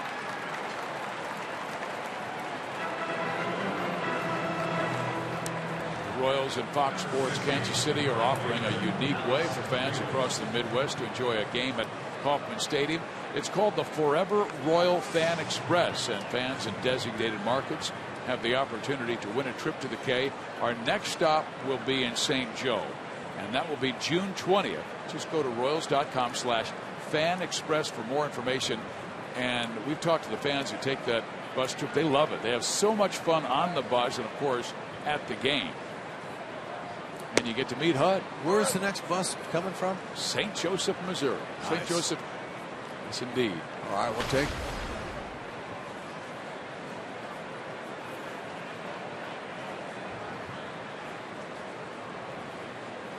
Alex Rios 1 for 2 and tried to check his swing. He did not go. He did check in time. You know, Garza, he's one of those pitchers that likes to wiggle his glove.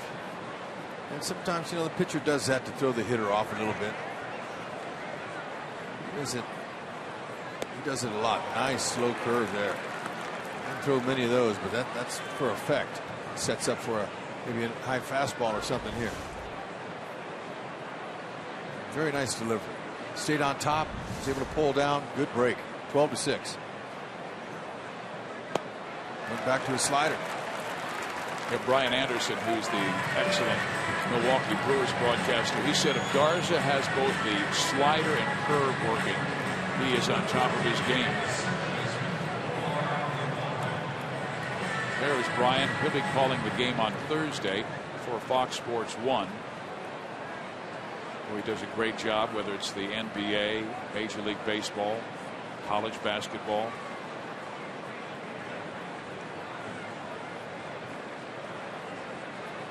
And our fans will have a chance to listen to Brian on Thursday. And hello to the #1 KC fan, Lauren Miller in Hayesville, Kansas. Hello, Lauren. Royals fans everywhere.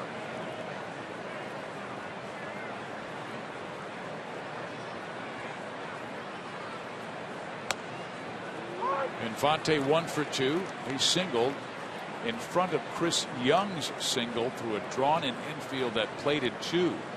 2 RBIs for Kane, 2 for Young.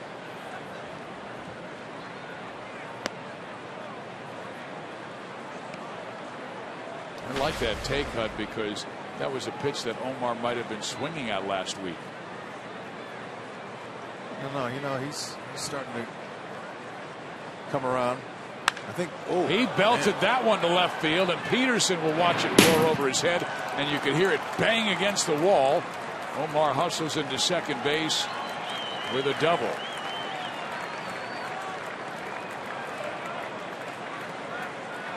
Nice. That's exactly what he wants to do. Wait for that pitch till it comes on him. Use those quick hands. He's up on the dish.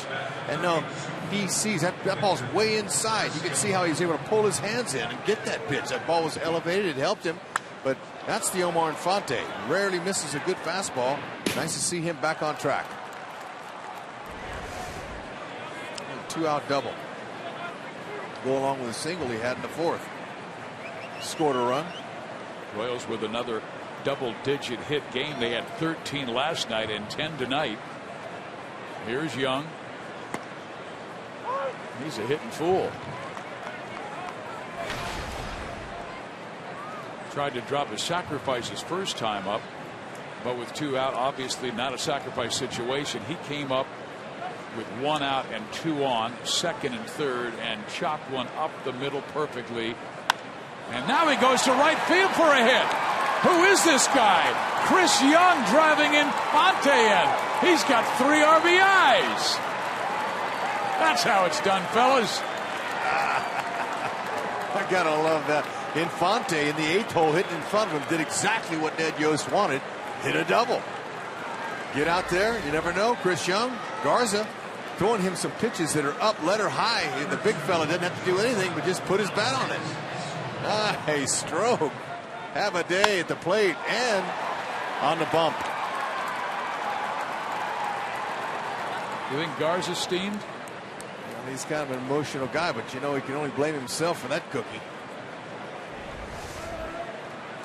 And Chris Young tipped his cap to his teammates in the dugout as if I do this all the time. Can't sneak a piece of cheese by a tall rat.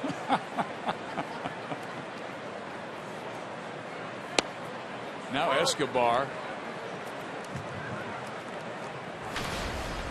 First 3 RBI game for a Royals pitcher since 1972 when Buzz did it. Way to go, Steve. It's wonderful.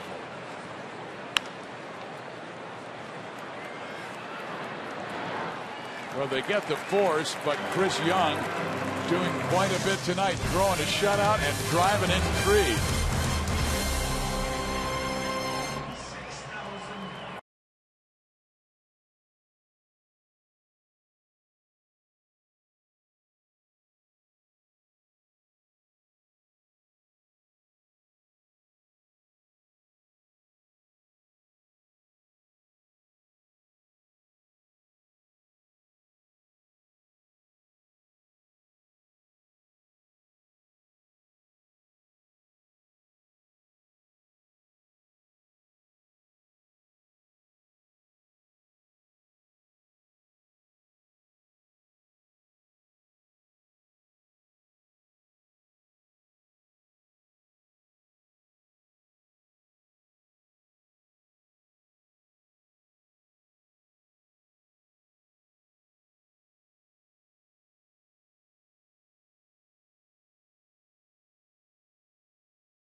Eric Hosmer doing his best impression of Wayne's World. We're not worthy. What a job that Chris Young is doing. Steve Physioc along with Rex Hudler. And we're joined by Hall of Fame pitcher Jeff Montgomery. You've got a big smile on your face because you're loving watching a pitcher hit. Well, pitchers are oftentimes decided to be non-athletes by everybody else on the team. That's right. And actually, pitchers have been pretty good athletes during the course of their career. Now, we know Chris Young played some basketball in college, but now he's showing he's a hitter, too. Yeah, man, we got to telestrate that high fastball, man. That's textbook, just what you do on a high pitch up and away. Right now, he is our leader in the clubhouse for player of the game. For a while there, it was Lorenzo Cain with his catches and home run, but that man's taken the edge, and the Royals with a 5-0 lead in the middle innings of this one.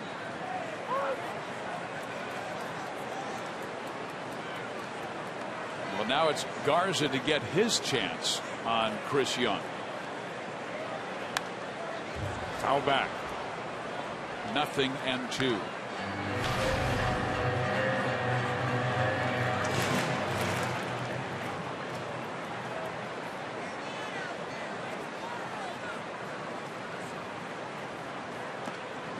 Monty, earlier Joel Goldberg was with us, and he was talking about the preparation that Chris Young does, and knowing the the analytical mind that you have. Can you talk about that preparation and the same thing that you did as a reliever where you're preparing for a certain ball club? Yeah, everyone has their own way of getting ready for a baseball game, and Chris Young's one of those guys that he puts a lot into it, probably as much as anybody that I've seen. And I know when we left St. Louis on Sunday flying over to Milwaukee, Chris Young was on the seat next to me across the aisle, and he had his notebook out getting ready for this game tonight, and he's bringing his action, understanding exactly what he's going to do against every hitter that he's potentially going to face in this Brewers lineup, and doing a nice job of it. These are our sprint cuts of the game, and he's been able to keep them off balance with that high fastball often, but his slider, and it seems like he's got two different looks with the slider. Well, he uses the fastball up in the strike zone to get the guys to be under the ball and pop it up and get the fly balls. And he has the ability to throw a really nice slider, too, that's under the strike zone, so guys swing over top of it. He gets the ground balls, he gets the strikeout. So he uses, really both extremes of the strike zone. Gordon coming in and making the catch, so very quickly 2 outs here in the 6th inning. Dave Island was telling me before the game that Chris Young has been working on his curveball. He's going to bring that back in, and he was very successful with that pitch last year. I know when he was with Seattle, he faced the Royals a couple of times, and he used it against the Royals. So Dave Island said, hey, what'd you do with that curveball? He says, well, I'm going to start working on it, and we'll bring it back in. Well, I think he's using that when he's going to start needing it more. He starts seeing these teams more than once, and he starts seeing guys more than once through the lineup. As a starting pitcher, having that third pitch is always a benefit. Different weapon for him. And going along with that, what you guys were talking about Young, how well prepared he is. Last night on the team bus, Mike Moustakas had his iPad out and was looking at Garza after the game last night on the way back to the hotel. I mean, these guys are ready. They know exactly what they want to do, but they're prepared. And they're watching stuff, and they're trying to pick up any little thing. These guys mean business. Gordon has to play it in a hop. That's a base hit for Jonathan Lucroy. His first tonight.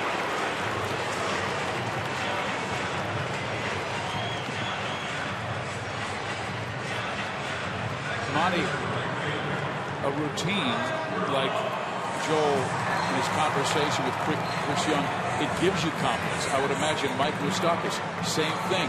Preparation, seeing how a guy's work. But he knows he's done the preparation. He's done his homework. Gives him greater confidence. And it really doesn't matter what line of work you're in. If you're a baseball player, if you're a broadcaster, if you're a student, even getting ready for an exam, the more prepared, the more confident you're going to be. He talked about conviction, and I think when you believe in yourself and what you've done, you're prepared, you're going to have results and success. That ball banged to third. Moose has it. Ryan Braun is the third out, and Chris Young doing another excellent job. 6 shutout innings. His ERA, which was at 2.25, is shrinking.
Royals Memories program.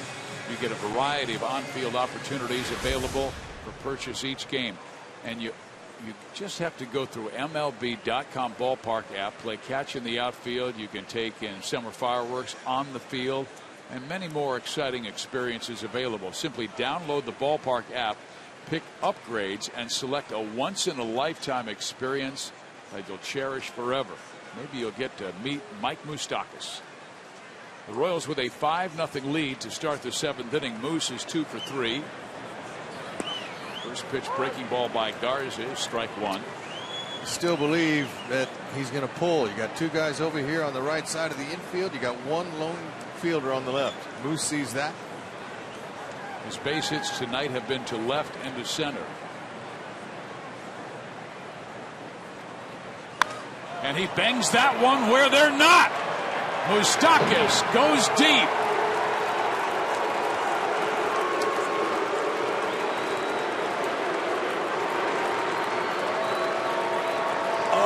Moose bomb as we hear some Moose calls here at Miller Park. Man, I'm gonna tell you what, they can play him to pull all they want, but you can't catch that baby, and you can't defend that one either, Monty. He's got it in him. We were talking about going to left field, being selective, how that's going to help him on an inside pitch, and look, he got it. Short, compact, he knew it on the swing. It's beautiful.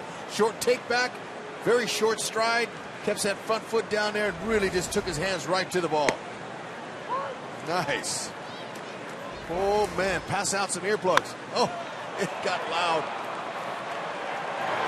Almost tears out right field. Oh, man, I might have to get a new sign.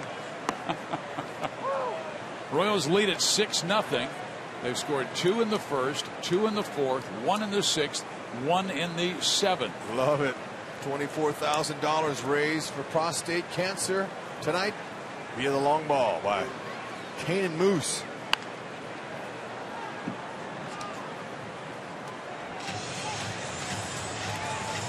And the Royals have delivered $24,000 tonight. Each Royals home run is worth $12,000. Kane went deep in the first.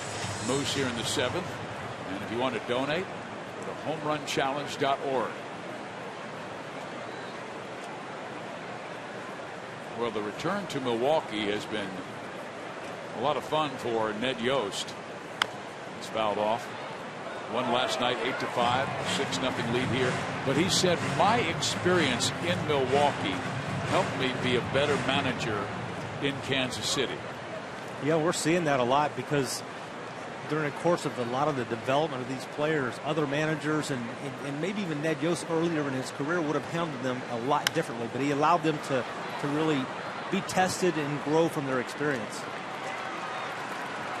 And he's very, very protective of player. I mean, they have that old cliche, he's a player's manager. He is, because he makes the guys feel good. And he has given freedom to his coaching staff. He believes in those guys. He gives Rusty Kuntz the responsibility of letting him run the running game because he's over at first base, and that's his specialty. And that takes time. But he's got him a coaching staff now that he's extremely comfortable with. You know, last several years we've known they've had a lot of changes in the hitting coaching job. But now he's used to these guys. They're all very valuable to him. They have a lot of experience. Jershely, and he's a hero to all them players. They all played for him. They won together. Dave Island doing a great job with the pitching. And, you know, when it comes to that, Dave's trying to encourage Ned to get Holland out there more.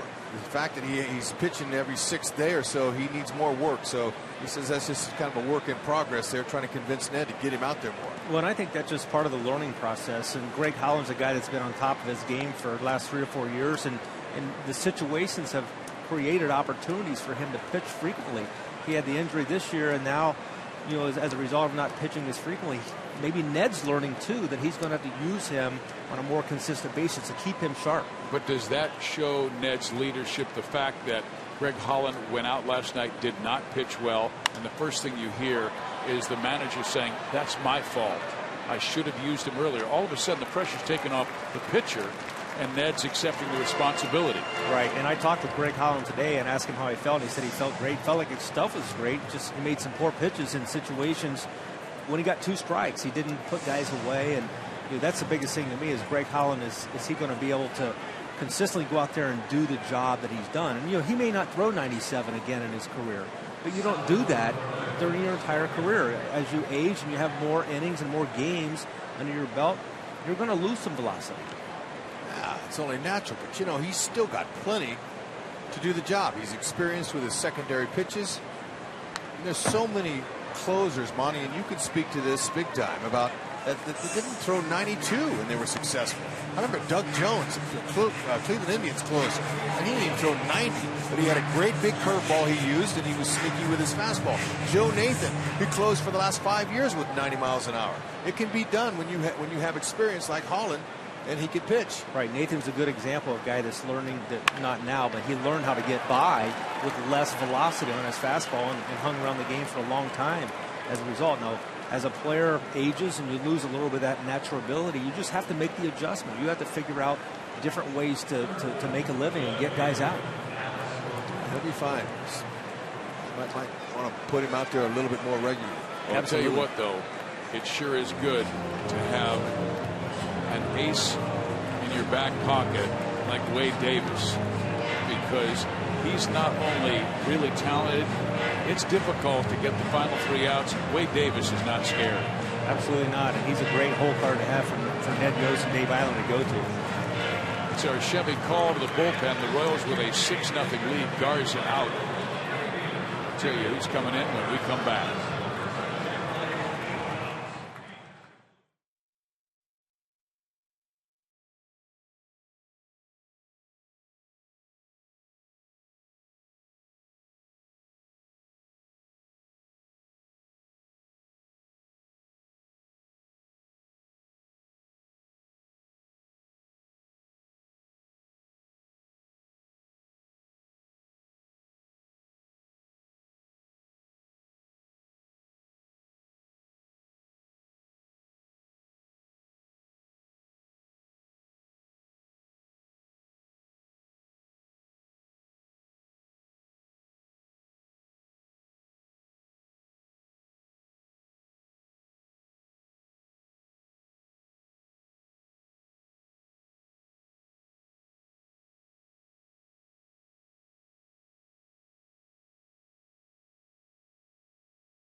Baseball to Corey Knebel, who, from what we understand, talking to the Milwaukee people, this guy could be their future closer.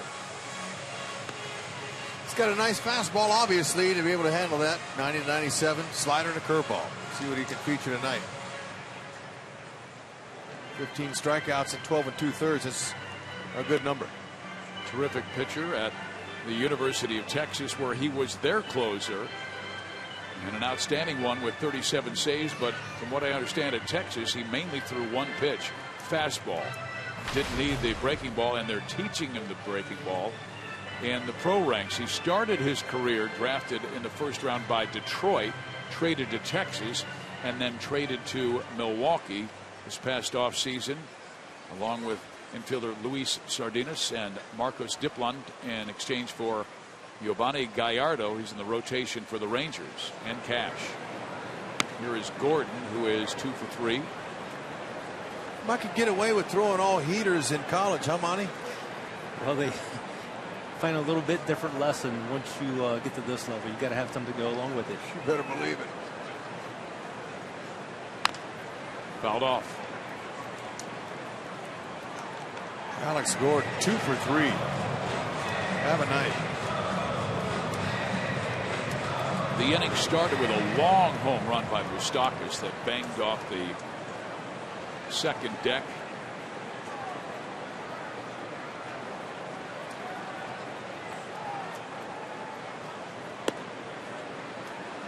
Knebel throws wide of the mark, a 2-1 count.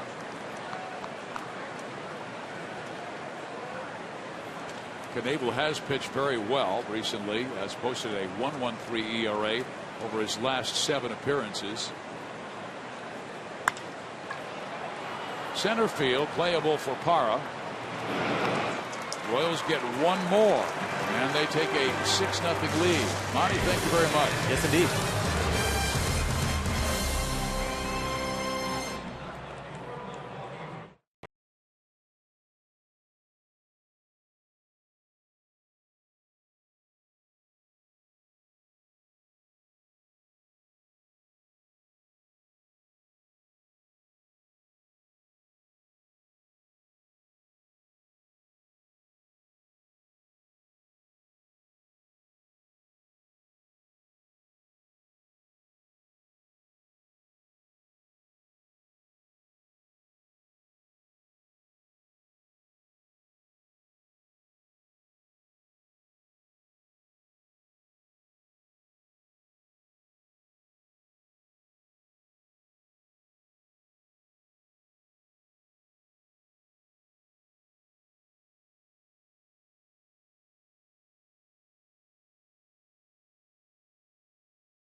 Around the league, St. Louis beats Minnesota. Cincinnati on top of Detroit right now. You see the Pirates leading and the Cubs trailing right now against Cleveland. Our Mazda game break takes us to Detroit, and Todd Frazier with not 1 but 2 home runs for Cincinnati, and they have now beat Detroit in that one. So good news for the Royals. Fizz, you mentioned before, most RBIs by a Royals pitcher since Steve Busby in '72. It's one of my favorite and Ryan's favorite stories ever. That was the game that Steve Busby, in the first inning, after they intentionally walked Freddie Patek to load the bases, hit a grand slam, but it was called back because the umpire had called timeout at first base because he'd been taking some abuse over that sack bunt call at first, and they thought that he was safe. He ejected Dick Drago from the game. The home run didn't count. Busby never hit a home run in his career because the DH came in the next year. He did get an RBI single that followed, had 3 RBIs in a 3-hit game. 5 years later, on the hospital bed, all drugged up, ready for surgery, his really good friend Paul Splittorff said, "By the way, I got to confess, I was the one yelling at the umpire. They tossed the wrong guy." Oh my God, that's the best story. That was the game. I like it. Split was one of the most competitive athletes we know in basketball and baseball. Just a terrific broadcaster, great guy, but man, he competed. Great sense of humor. Well, Young continues to deal. He has thrown, fans, only 68 pitches, and he's in the 7th inning. He's averaging about 10 pitches per inning, 10, 11. He's getting some early count outs.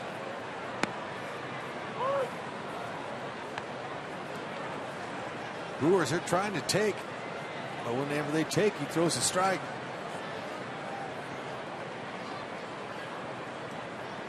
$11 fly ball outs, and then he paints the outside corner at 85 miles an hour. He was the American League Comeback Player of the Year last year, winning 12 games for Seattle. He didn't have many offers in the offseason. But the Royals stayed in touch, and there is a shot to the alley by Ramirez, and he will hold up at second base.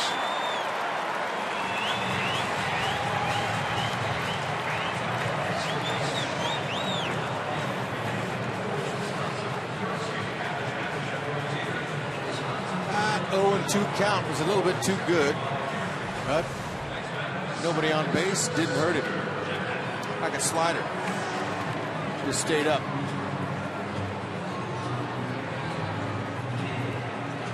Lorenzo Cain getting a lot of work in center.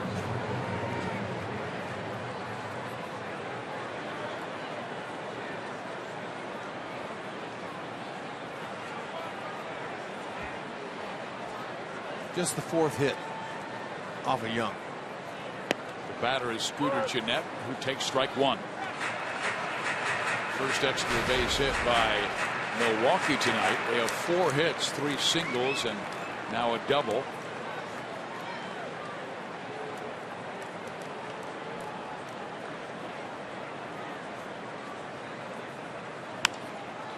Gennett kind of pops one into left field, and Gordon will make the play. No advance by Ramirez because he wasn't sure if Alex would make the catch. So now you have 2 on with 1 out.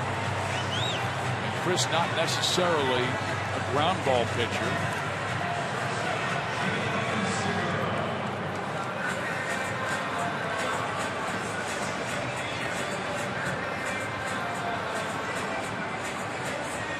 He has gotten 5 ground ball outs in this game. Batter is Gene Segura, who struck out and grounded out. More likely, Hud, I believe, that he'd get a grounder on his slider. Yeah. And he goes fastball first pitch, fouled off, strike 1. He has induced 1 ground ball double play this year, but you know what? He can just stay right there in his game. Outs are outs, whether they're on the fly or on the ground. Chris Young is dealing.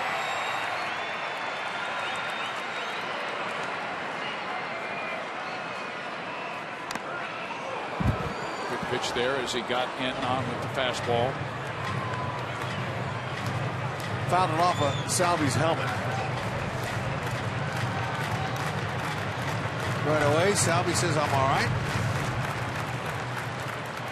See where that ball hit on his helmet there. He had that last one that glanced off his mask so severely back at the K that his mask flew off.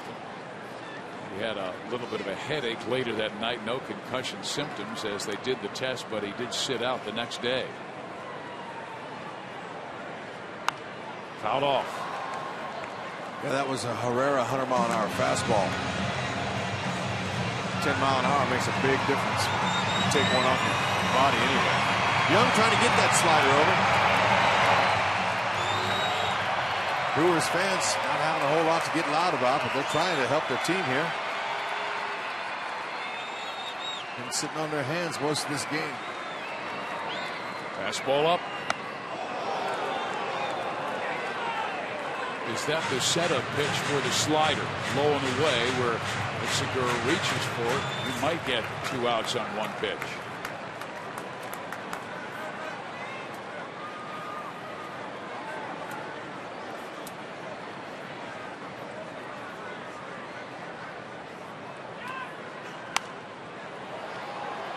Hung that slider. That may have been his curve.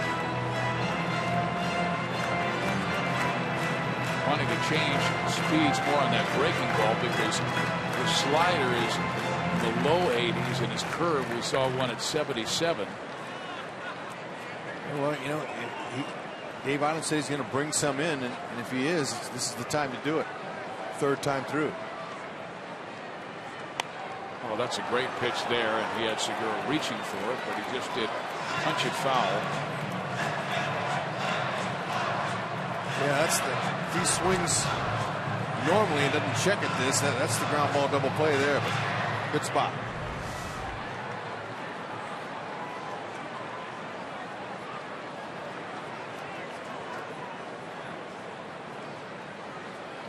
Chris has his mind made up of what he wants to throw. Coming inside, and good battle between Young and Segura.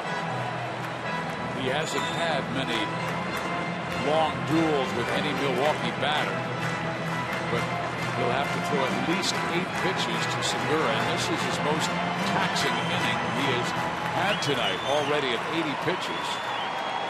And he was at 65 when the inning started.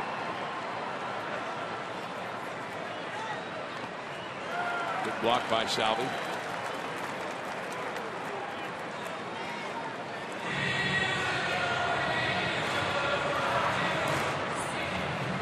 Well, there's all your pitches right there on the Fox grid. All over the place, but you know what?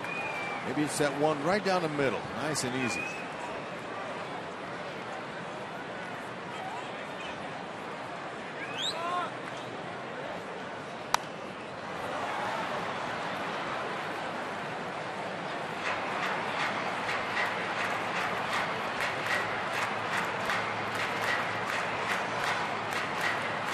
Well, Segura has seen everything. Fastball, slider, curve. About this time's where you just want to lay one in there about 87. Put it about knee high. Let him hit it, put it in play, and roll him up.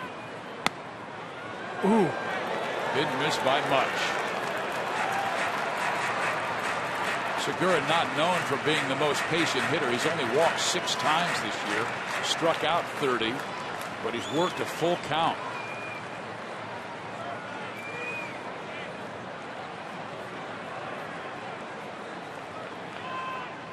Struck him out.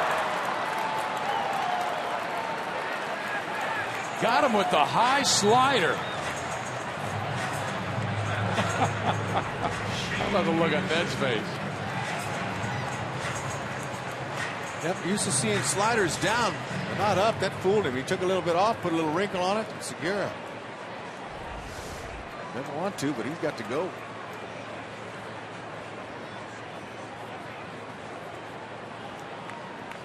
Now Shane Peterson, who's been swinging a pretty good bat. He should be 2 for 2 if not for Infante's excellence at second base. He singled his first time up, then his second at bat in the 5th. He hit a shot off the glove of Chris Young that rolled towards second. Infante had to sprint in and off balance throw and just barely get Peterson at first base.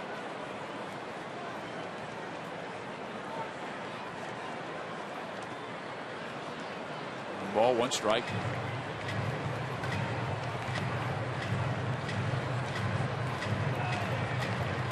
Peterson just recalled from the minor leagues earlier this month. Very good player for AAA Oakland last year in Sacramento, hitting over 300 with 90 RBIs. That'll get you a shot. 1-2. It's kind of like how Young's mixing everything up. He's doing exactly what Dave Island thought he would do. He's telling me fastballs all around the zone. Up, down, all around, and then mix in that slider. Makes the slider look good when his fastball's commanded. And he's been able to command it. Again fouled off Salvi. Or was that off the umpire? No, that got Salvi again.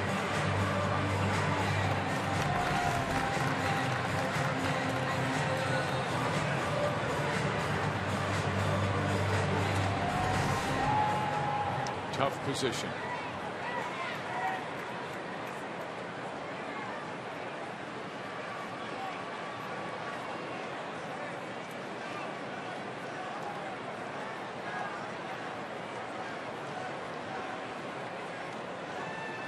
Two on, 2 out.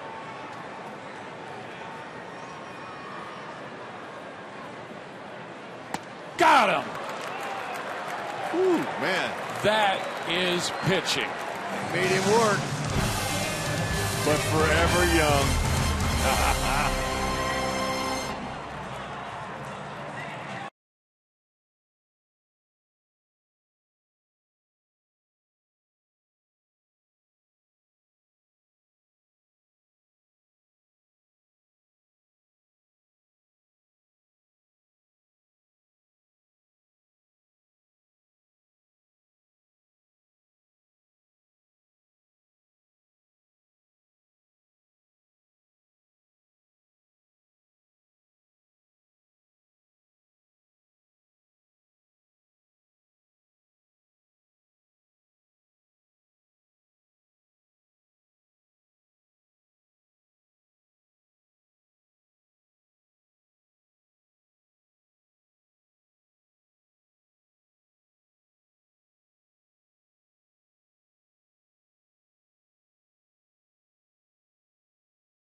Right stuff, low price every day. And by Chrysler. Come discover great deals during the Chrysler Drive and Discover event. Sun going down in Milwaukee, and it's going down in the Brew Crew. Top of the 8th inning, Royals with a 6-0 lead.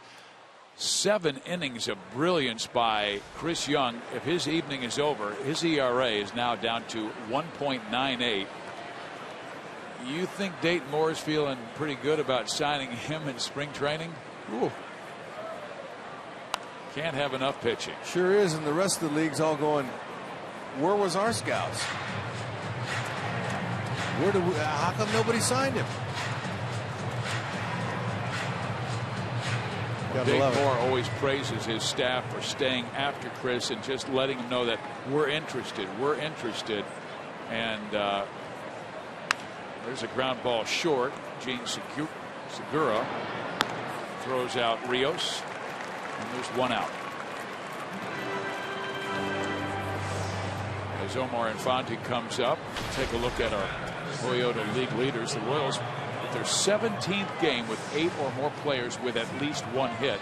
That's tied with the Toronto Blue Jays for most games in the American League, and the Jays finally lost the other day after winning 11 straight. Yep, sure do love talking about the Royals' frenzy hitting, and it's back. Second straight game they have had 13 hits, and there's Knebel with that developing breaking ball that he's still working on. Don't want to come up and in on anybody when you're working on your breaking pitch.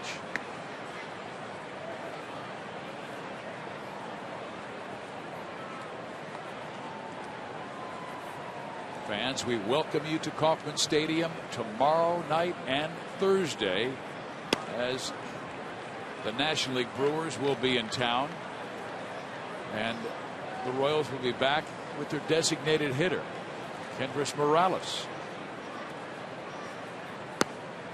Mike Fiers will throw for Milwaukee tomorrow, and Joe Blanton will get his first start of the year for KC. See Gerard Dyson getting to hit for Chris Young.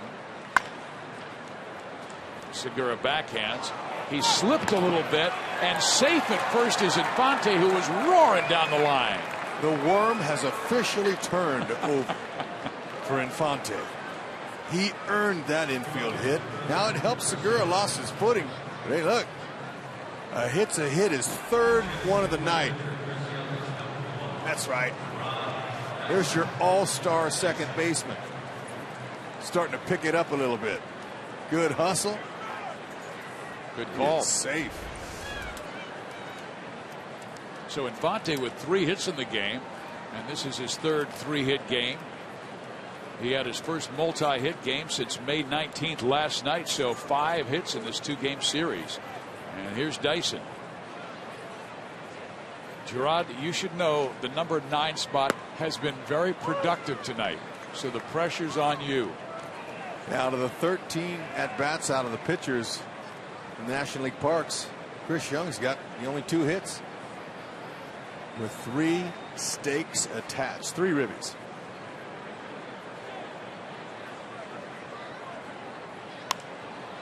Foul back. Chris Young from the 9 spot drove in 3. We told you first time a Royals pitcher has driven in 3 since 1972 when Buzz did it. Steve Busby. Moose with a congratulatory hug. What a game. 7 innings shutout baseball. Couple of hits, 3 RBIs. Oh, Mr. Walk in the Park here at Miller.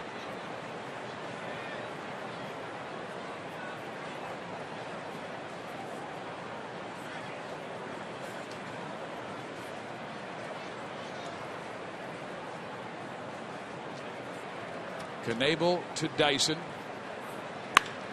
That stroked well. Right center field. 3.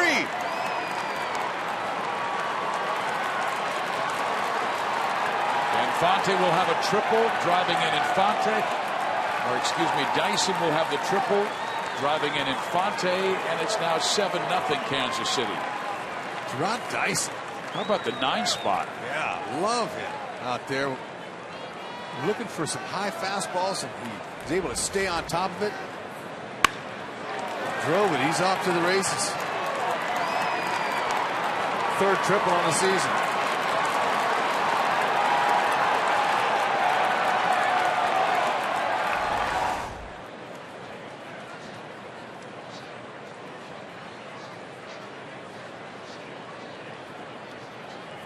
Infield in, Escobar the batter. He takes a high strike.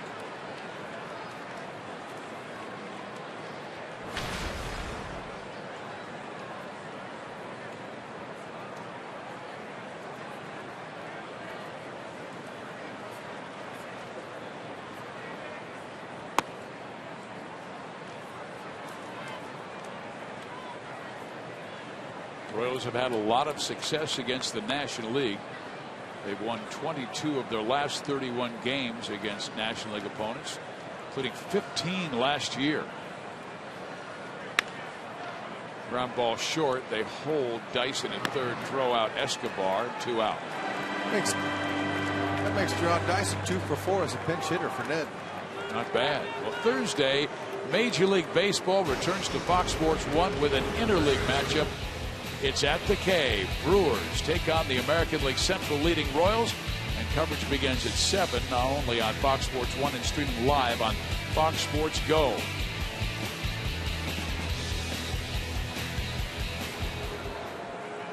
Mike Moustakas. He is 3 for 4. 0-1.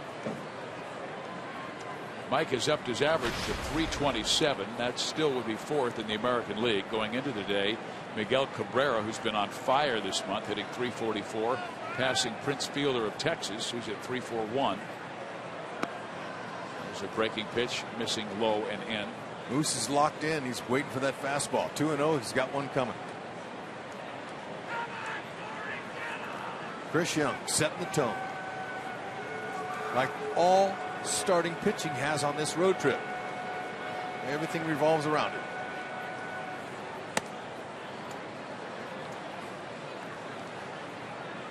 The Royals with a lot of stars tonight. The lead guy was Kane at first when he hit the 2-run home run and then made 2 marvelous catches in the second and third, but that guy took over.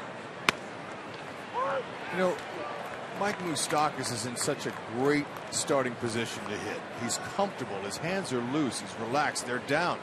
His hands are down low. He's in a very comfortable spot. And when you can start from a comfortable position, look at his hands wiggling. Fielded by Knebel. Moose is out, but the Royals get another on a single by Infante and a triple by Dyson.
Royals Baseball Corporation and may not be reproduced or retransmitted in any form, and the accounts and descriptions of this game may not be disseminated without the express written consent of the Royals.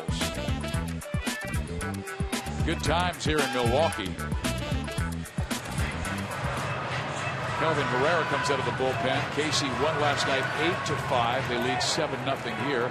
Steve Physiak, Rex Hunter, Joe Goldberg, Jeff Montgomery with you.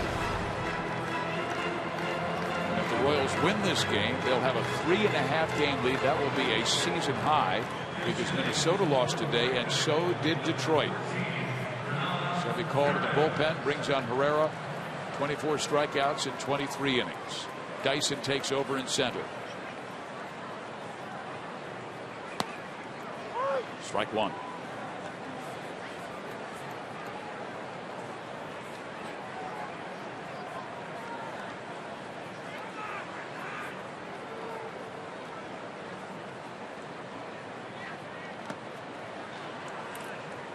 We saw Perez last night in that 9th inning. Actually, he pinch hit in the 6th inning, and it was Jason Rogers who then pinch hit in the 9th inning. And Perez with a 125 average.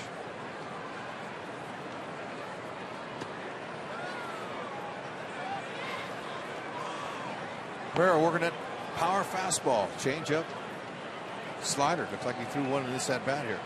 Yeah, Rex, he said that when I have a comfortable lead, or if we're behind, he said, I want to be able to work on that breaking ball because it's my 3rd best pitch, the one I have the least confidence in. But Kelvin would really like to add it. There's a fastball that's low, and Perez comes through with a base hit. It's a tough hit there. That ball was around his shoe tops. Well, Thursday, the greatest golfers in the world converge on the Pacific Northwest as our coverage of the 115th U.S. Open Championship live from Chambers Bay Golf Course begins at noon Eastern, 9 Pacific on Fox Sports 1, and continues in prime time at 8 o'clock Eastern, 5 Pacific on your local Fox station, and it's all streaming live on Fox Sports Go. Fox is very proud to have the U.S. Open. And Rex, I understand they have hired 300 people to help televise that game. Production people, broadcasters, interns, whatever. 300 for the U.S. Open. Gotta love it. Best coverage you can get. All kinds of cool technical looks that they'll have.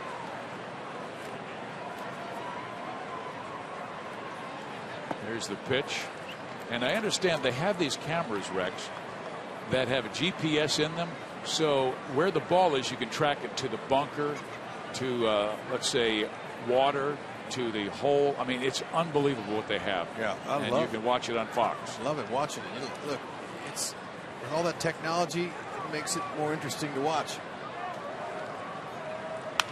Parra ground ball right side. That will find a hole. Racing to third base is Perez.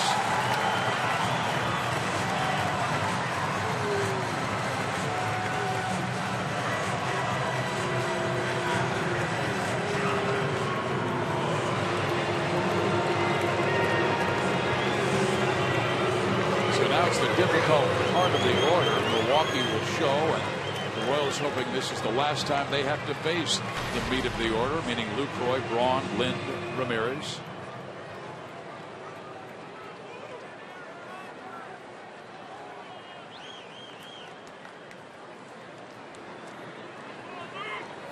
So Herrera in a bit of a jam. 1st and 3rd, nobody out. Lucroy 1 for 3, singled his last time up.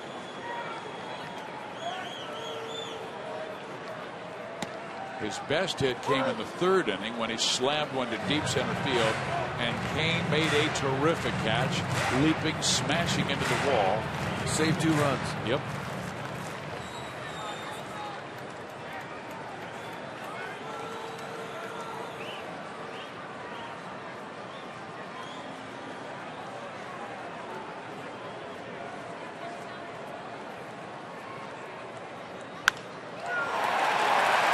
to right field. Perez will score. Stopping at second is Parra. 3 straight hits off Herrera. This is much like the late inning drama we saw in the 9th inning last night, and Dave Island's coming out for a visit. But quite frankly, I don't think Herrera's missing that badly. The first hit by Perez was amazing off the shoe tops, and that one was low and in. Boy, that's a great inside-out swing there. Nothing wrong with the location. It's not over the middle of the plate. It's a good hit in there. They're kind of starting to feed off each other. I'm not sure if Dave liked the body language when Herrera threw his arms into the air after seeing Lucroy single to right. Well, you know, he's not used to guys getting hits off him, but that's part of the game. It's going to happen.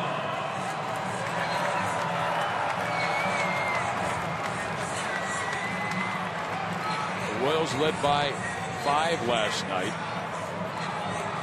8-2, until Milwaukee rallied in the 9th inning to cut it to 8-5, and Wade Davis threw water on the fire.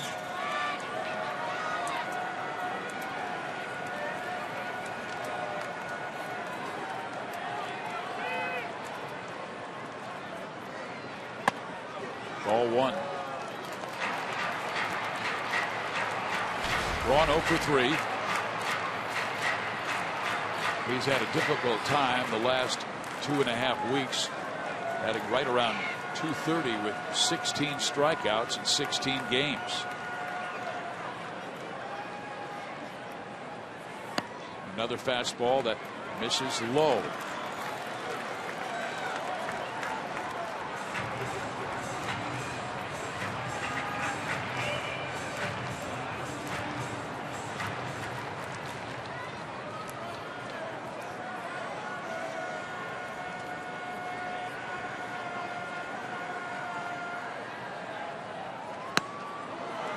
Time he reared back and fired the heat at 97, trying to get back in the count.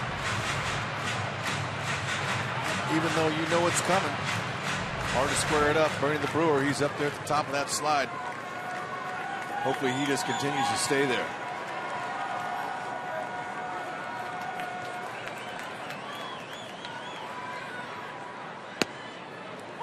Perfectly located outside corner at 98 miles an hour, and now a 2-2 count. Davis came on last night.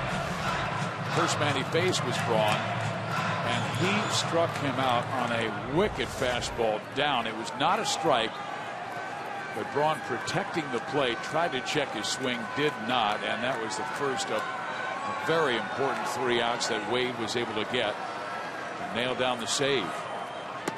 Oh, how about that at 99, running down and in to strike out Braun. Yeah, I think Dave Island said, all right, that's enough. That's all they get. Come on. Got the meat of their order coming up here. Let's go. Let's bear down. And look at him. He just did that 2-seamer, man. That had some wicked run on it.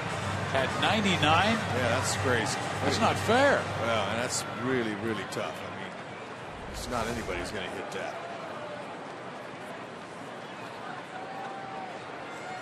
So one big out here in the bottom of the 8th inning, and now Adam Lind, the batter.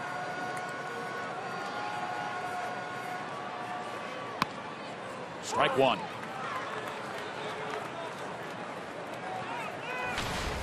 Guccione has been giving that outside corner with left-handed batters at the plate.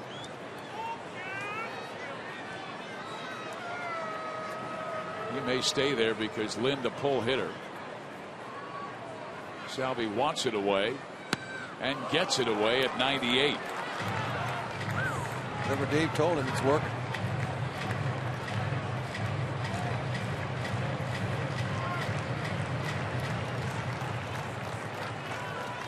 Slight pull, and that's mainly because of Herrera's fastball.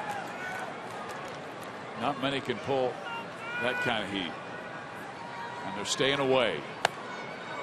And now taking third base. No throw is Parra.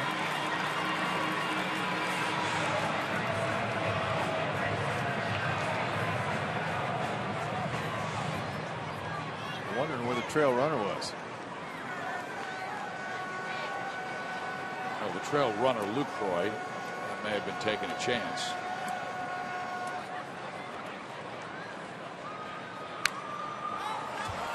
Good at bat by Lind. And did Salvi, I wasn't sure if he got hit on the backswing. No, foul ball. He's been a ball magnet tonight.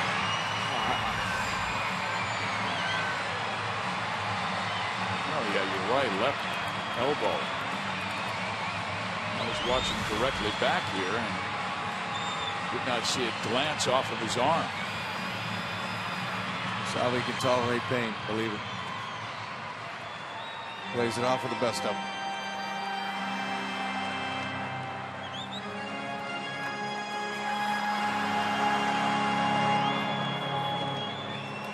The way he's got Lynn off balance here, you know, Lynn could hit into a little double play ball here. Let's see if he. You're thinking changeup? Yeah, maybe something. Let's see. He's trying to figure out that fastball, but then sometimes that changeup. Stayed with the heat. Out.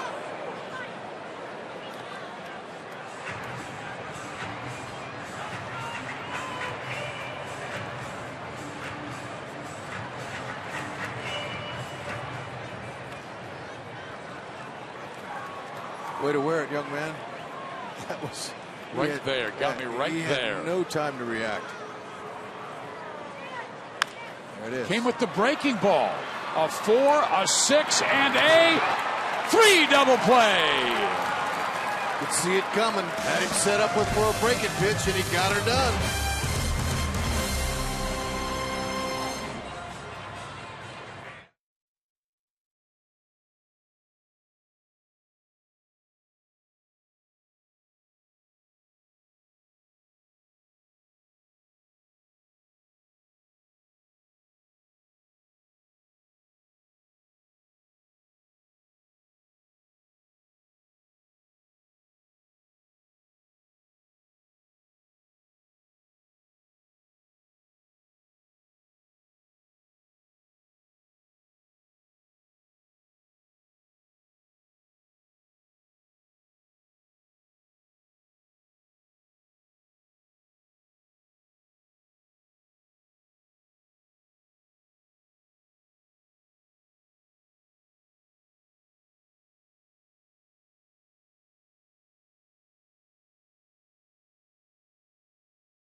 City and the K, where the Royals are 19-11 this year. Tomorrow night, Thursday night versus the Brewers, Friday through Sunday versus the Red Sox. And fans, it's a very short homestand, only 5.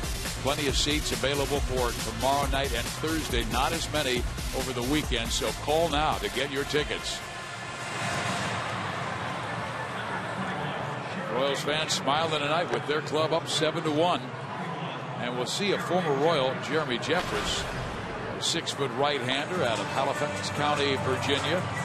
He's a guy with an exceptional fastball, and they really like his stuff. He has finally corralled his stuff and throwing it for strikes. Yep, you're right. He's got 90-95 on that fastball. He's learned a cutter. He's able to throw that cutter with some good late movement. Occasional curveball he'll bring in there.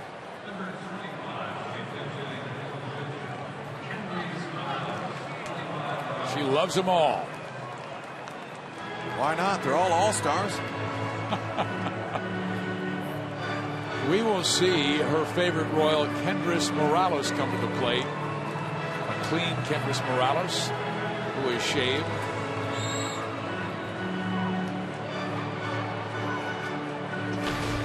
Kendrys gets to play tomorrow. He'll be back at his familiar DH spot, as the Royals will host the Brewers, the National League Milwaukee team, coming to town for just a 2-game set.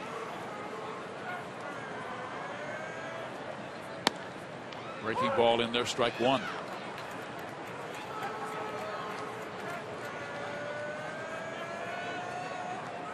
He has become their 8th inning guy when they have leads. It's kind of a role that's gone back and forth from Jeremy Jeffress to Jonathan Broxton. Occasionally Michael Blazek. And Francisco Rodriguez has been their closer.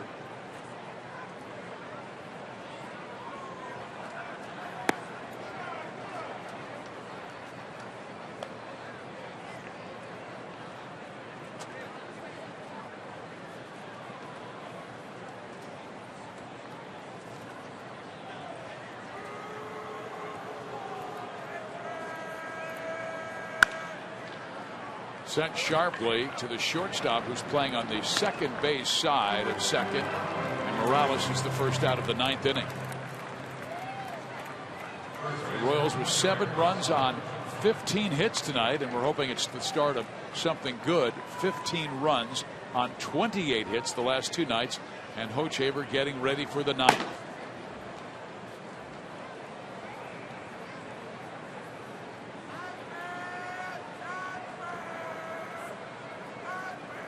Hosmer 0 for 4, robbed of a hit. Fine play by the second baseman Jeanette in the 3rd inning. So he's 1 for 9 in this series. The Royals have had a hit every single inning with the exception of the 5th.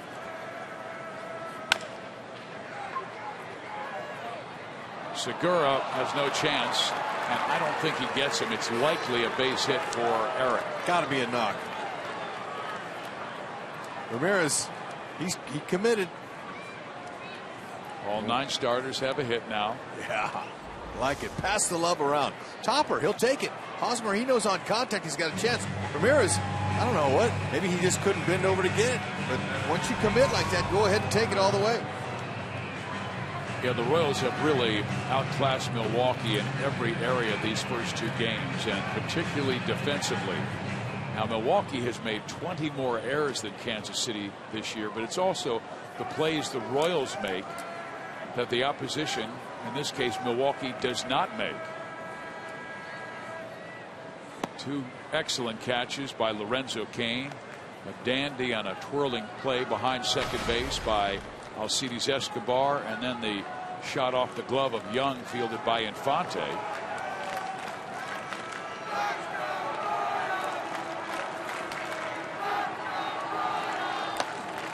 I was wondering when the Royals' chance would break out. They just did. Just started out here. Let's see if they put the music up again and try to drown them out.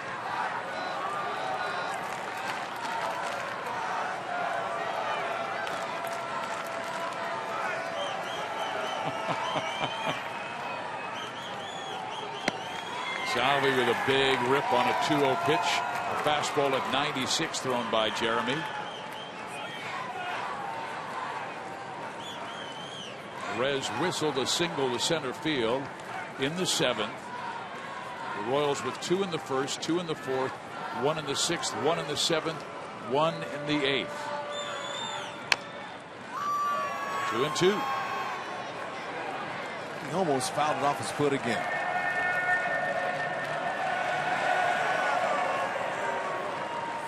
But this time last year, Milwaukee was in first place in the National League Central. 41-29, leading the Central by 3.5 games. Oh, what a difference a year makes. They faded in the second half, particularly in September. Did not make postseason. And there's a second base hit for Salvi tonight. So that's 6 multi-hit games on this road trip. 17th hit on the night. Hell, love it. The bats are alive and well. Yeah, a little rock back, looking for something out over the middle. Got it right back where it came from. Perfect stroke. And Craig Counsell gave the Royals a lot of accolades in the post-game interview last night. He said, you know, that's an organization that has really been put together very well, and they've been very patient with the young players, and now collectively they're coming together, and America is seeing their excellence. Yeah, he also said it didn't happen overnight. Exactly. patience. Hit high in the air. Left center field. Peterson at the wall pulls it down. Tagging at second is Hosmer. He'll make it safely to third, but 2 out. Just got under it a tick. I mean, like maybe a 2/8 of an inch. If he gets up a little higher on that ball, that's a homer. Just 1 grain. That's it. Doesn't take much.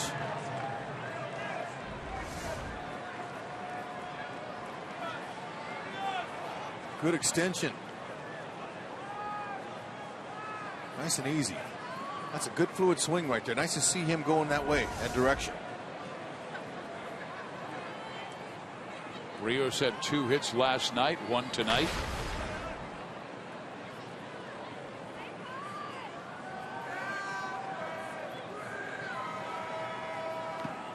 All 1.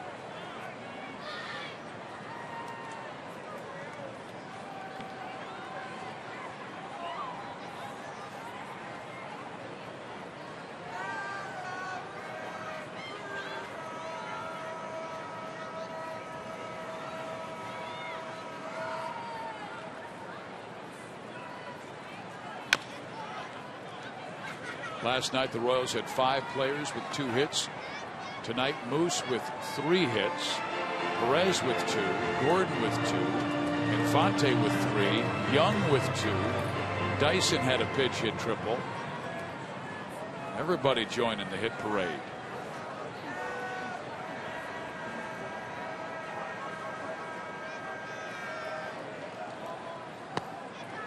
Breaking ball in there.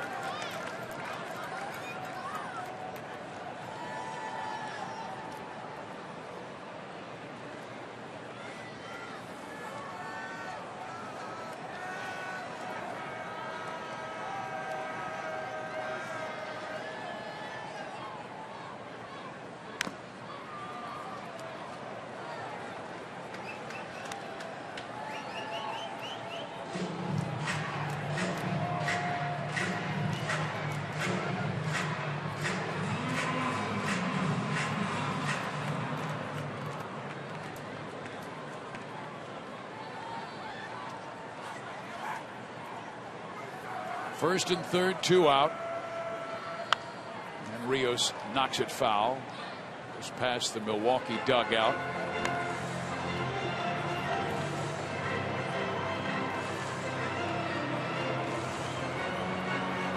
Minnesota lost. Detroit lost.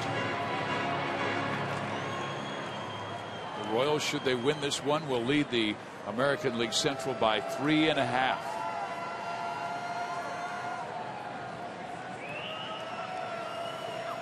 Jeffress has thrown Rios just about everything. Fastball, breaking ball, in, out, and then goes up and away, and that will run the count even. 2 balls, 2 strikes. Yeah, Jeffress gets that slider over. He's a different pitcher. He's got a lot better command than when he wore a Royals uniform. Good fastball. Yeah, it looked like he dropped his arm angle a little bit on that one. Yeah, he's topping out at 97. Rios into left field, and is it caught? Yes, it is, by Shane Peterson. Heck of a catch. Rios thought he had a base hit. We head to the 9th inning. KC by 6.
Continue tonight 7-1, and stay with us because Joel and Monty will be along with Boulevard Royals live after the ball game. We've had some great shows here on this road trip to Minnesota, St. Louis, and now into Milwaukee. Our producer tonight, Brian Shapiro. Leadership and direction supplied by Steve Kurtenbach. Dave Holtzman right next to us. He is our associate producer. Al Broughton does a great job with graphics. Our artistry by Sam Alangelo, Sam Abramson, Alan Stout doing pre and post. All right. Terrific work. Good crew. Thanks, fellas. Here is Hoach. Only his 11th game this year as the Royals continue to be very cautious with Hoach Haber as he comes back from Tommy John surgery. He will face hitters 5, 6, and 7. That means Ramirez, Jeanette, and Segura.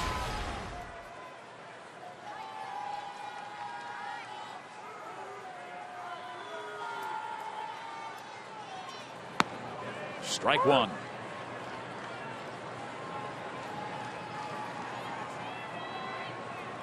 Every time a performer comes out, it doesn't matter the score, you're always going to try to bring your A game. Now the score dictates a lot about the pressure of the situation.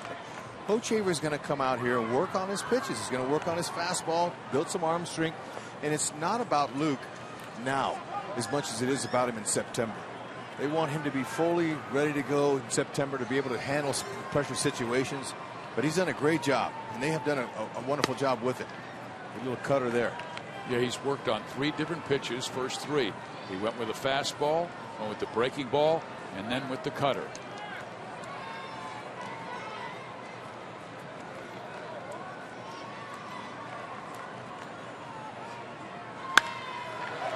Lace to right field. It hangs up for Rios, who makes a nice running catch. And there's one out. And that is not routine at all. I wasn't sure he was going to be able to get to it. Good break on contact. He's able to cradle it in. Ball had a lot of sink to it. That ball was sinking quickly. Catches it right before it comes out the end of his glove there. Good focus, good concentration.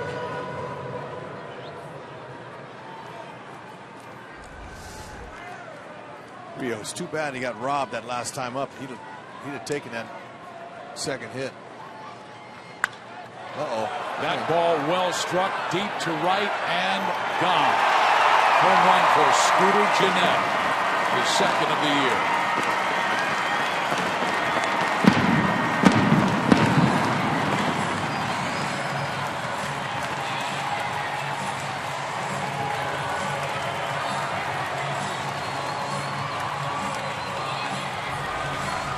It looked like it was a fastball down and in, and that's right in his wheelhouse. He was able to just take his hands right to the bottom of that ball. He was able to get that underside. It's his second of the year. Bernie Brewer celebrating. Royals lead by 5 at 7-2, and now the batter Gene Segura.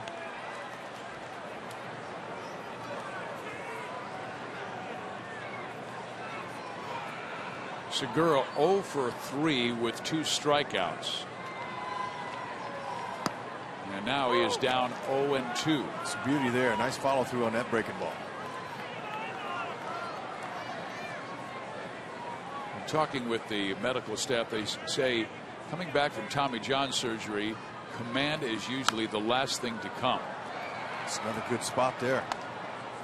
Because Salvi, the way he had set up, wanted that fastball to Jeanette down and away, and it tailed back, as you said, right into where a left-handed hitter like Jeanette wanted it, down and in.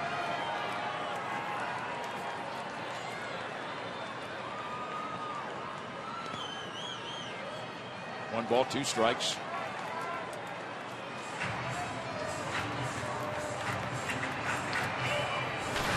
Royals after win number 36, trying to go 11 games over 500. They would have the best percentage mark in the American League. They've had several washouts, so they may not have as many wins as other teams. A fly ball struck to right, and there are 2 outs now.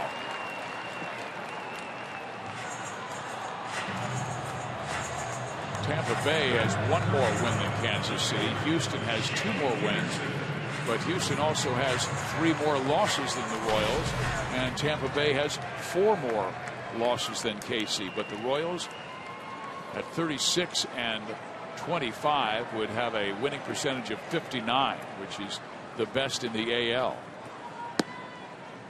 Recently losing the game in Chicago, in St. Louis, and the White Sox earlier. They've had 3 rainouts.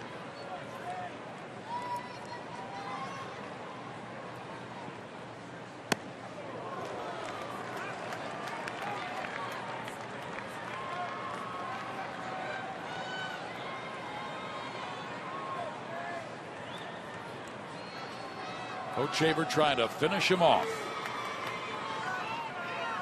Peterson swings and flips it foul, and it's now a 1-2 count. Milwaukee down to their last strike as the Royals go for the sweep at Miller Park. Kane started it for KC with a 2-run home run in the first, and Chris Young really did the rest. He was fantastic for 7.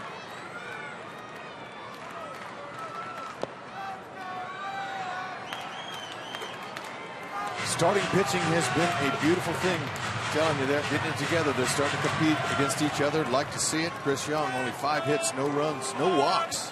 I love what he did. 3 punch-outs, yeah. Tonight was the team's 24th quality start.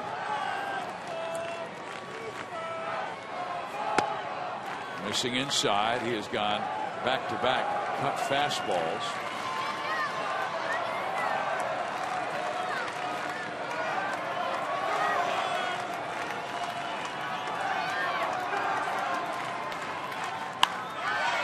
To left field, Alex Gordon, and there it is. The Royals do get the sweep in Milwaukee, winning the final game 7-2, and now they'll get on a plane and they'll head to the K to host the Brewers. Oh, they can't wait. Way to go, Omar. 3 hits, 17 total hits by the Royals tonight. Frenzy hitting broke out, and it was nice to see.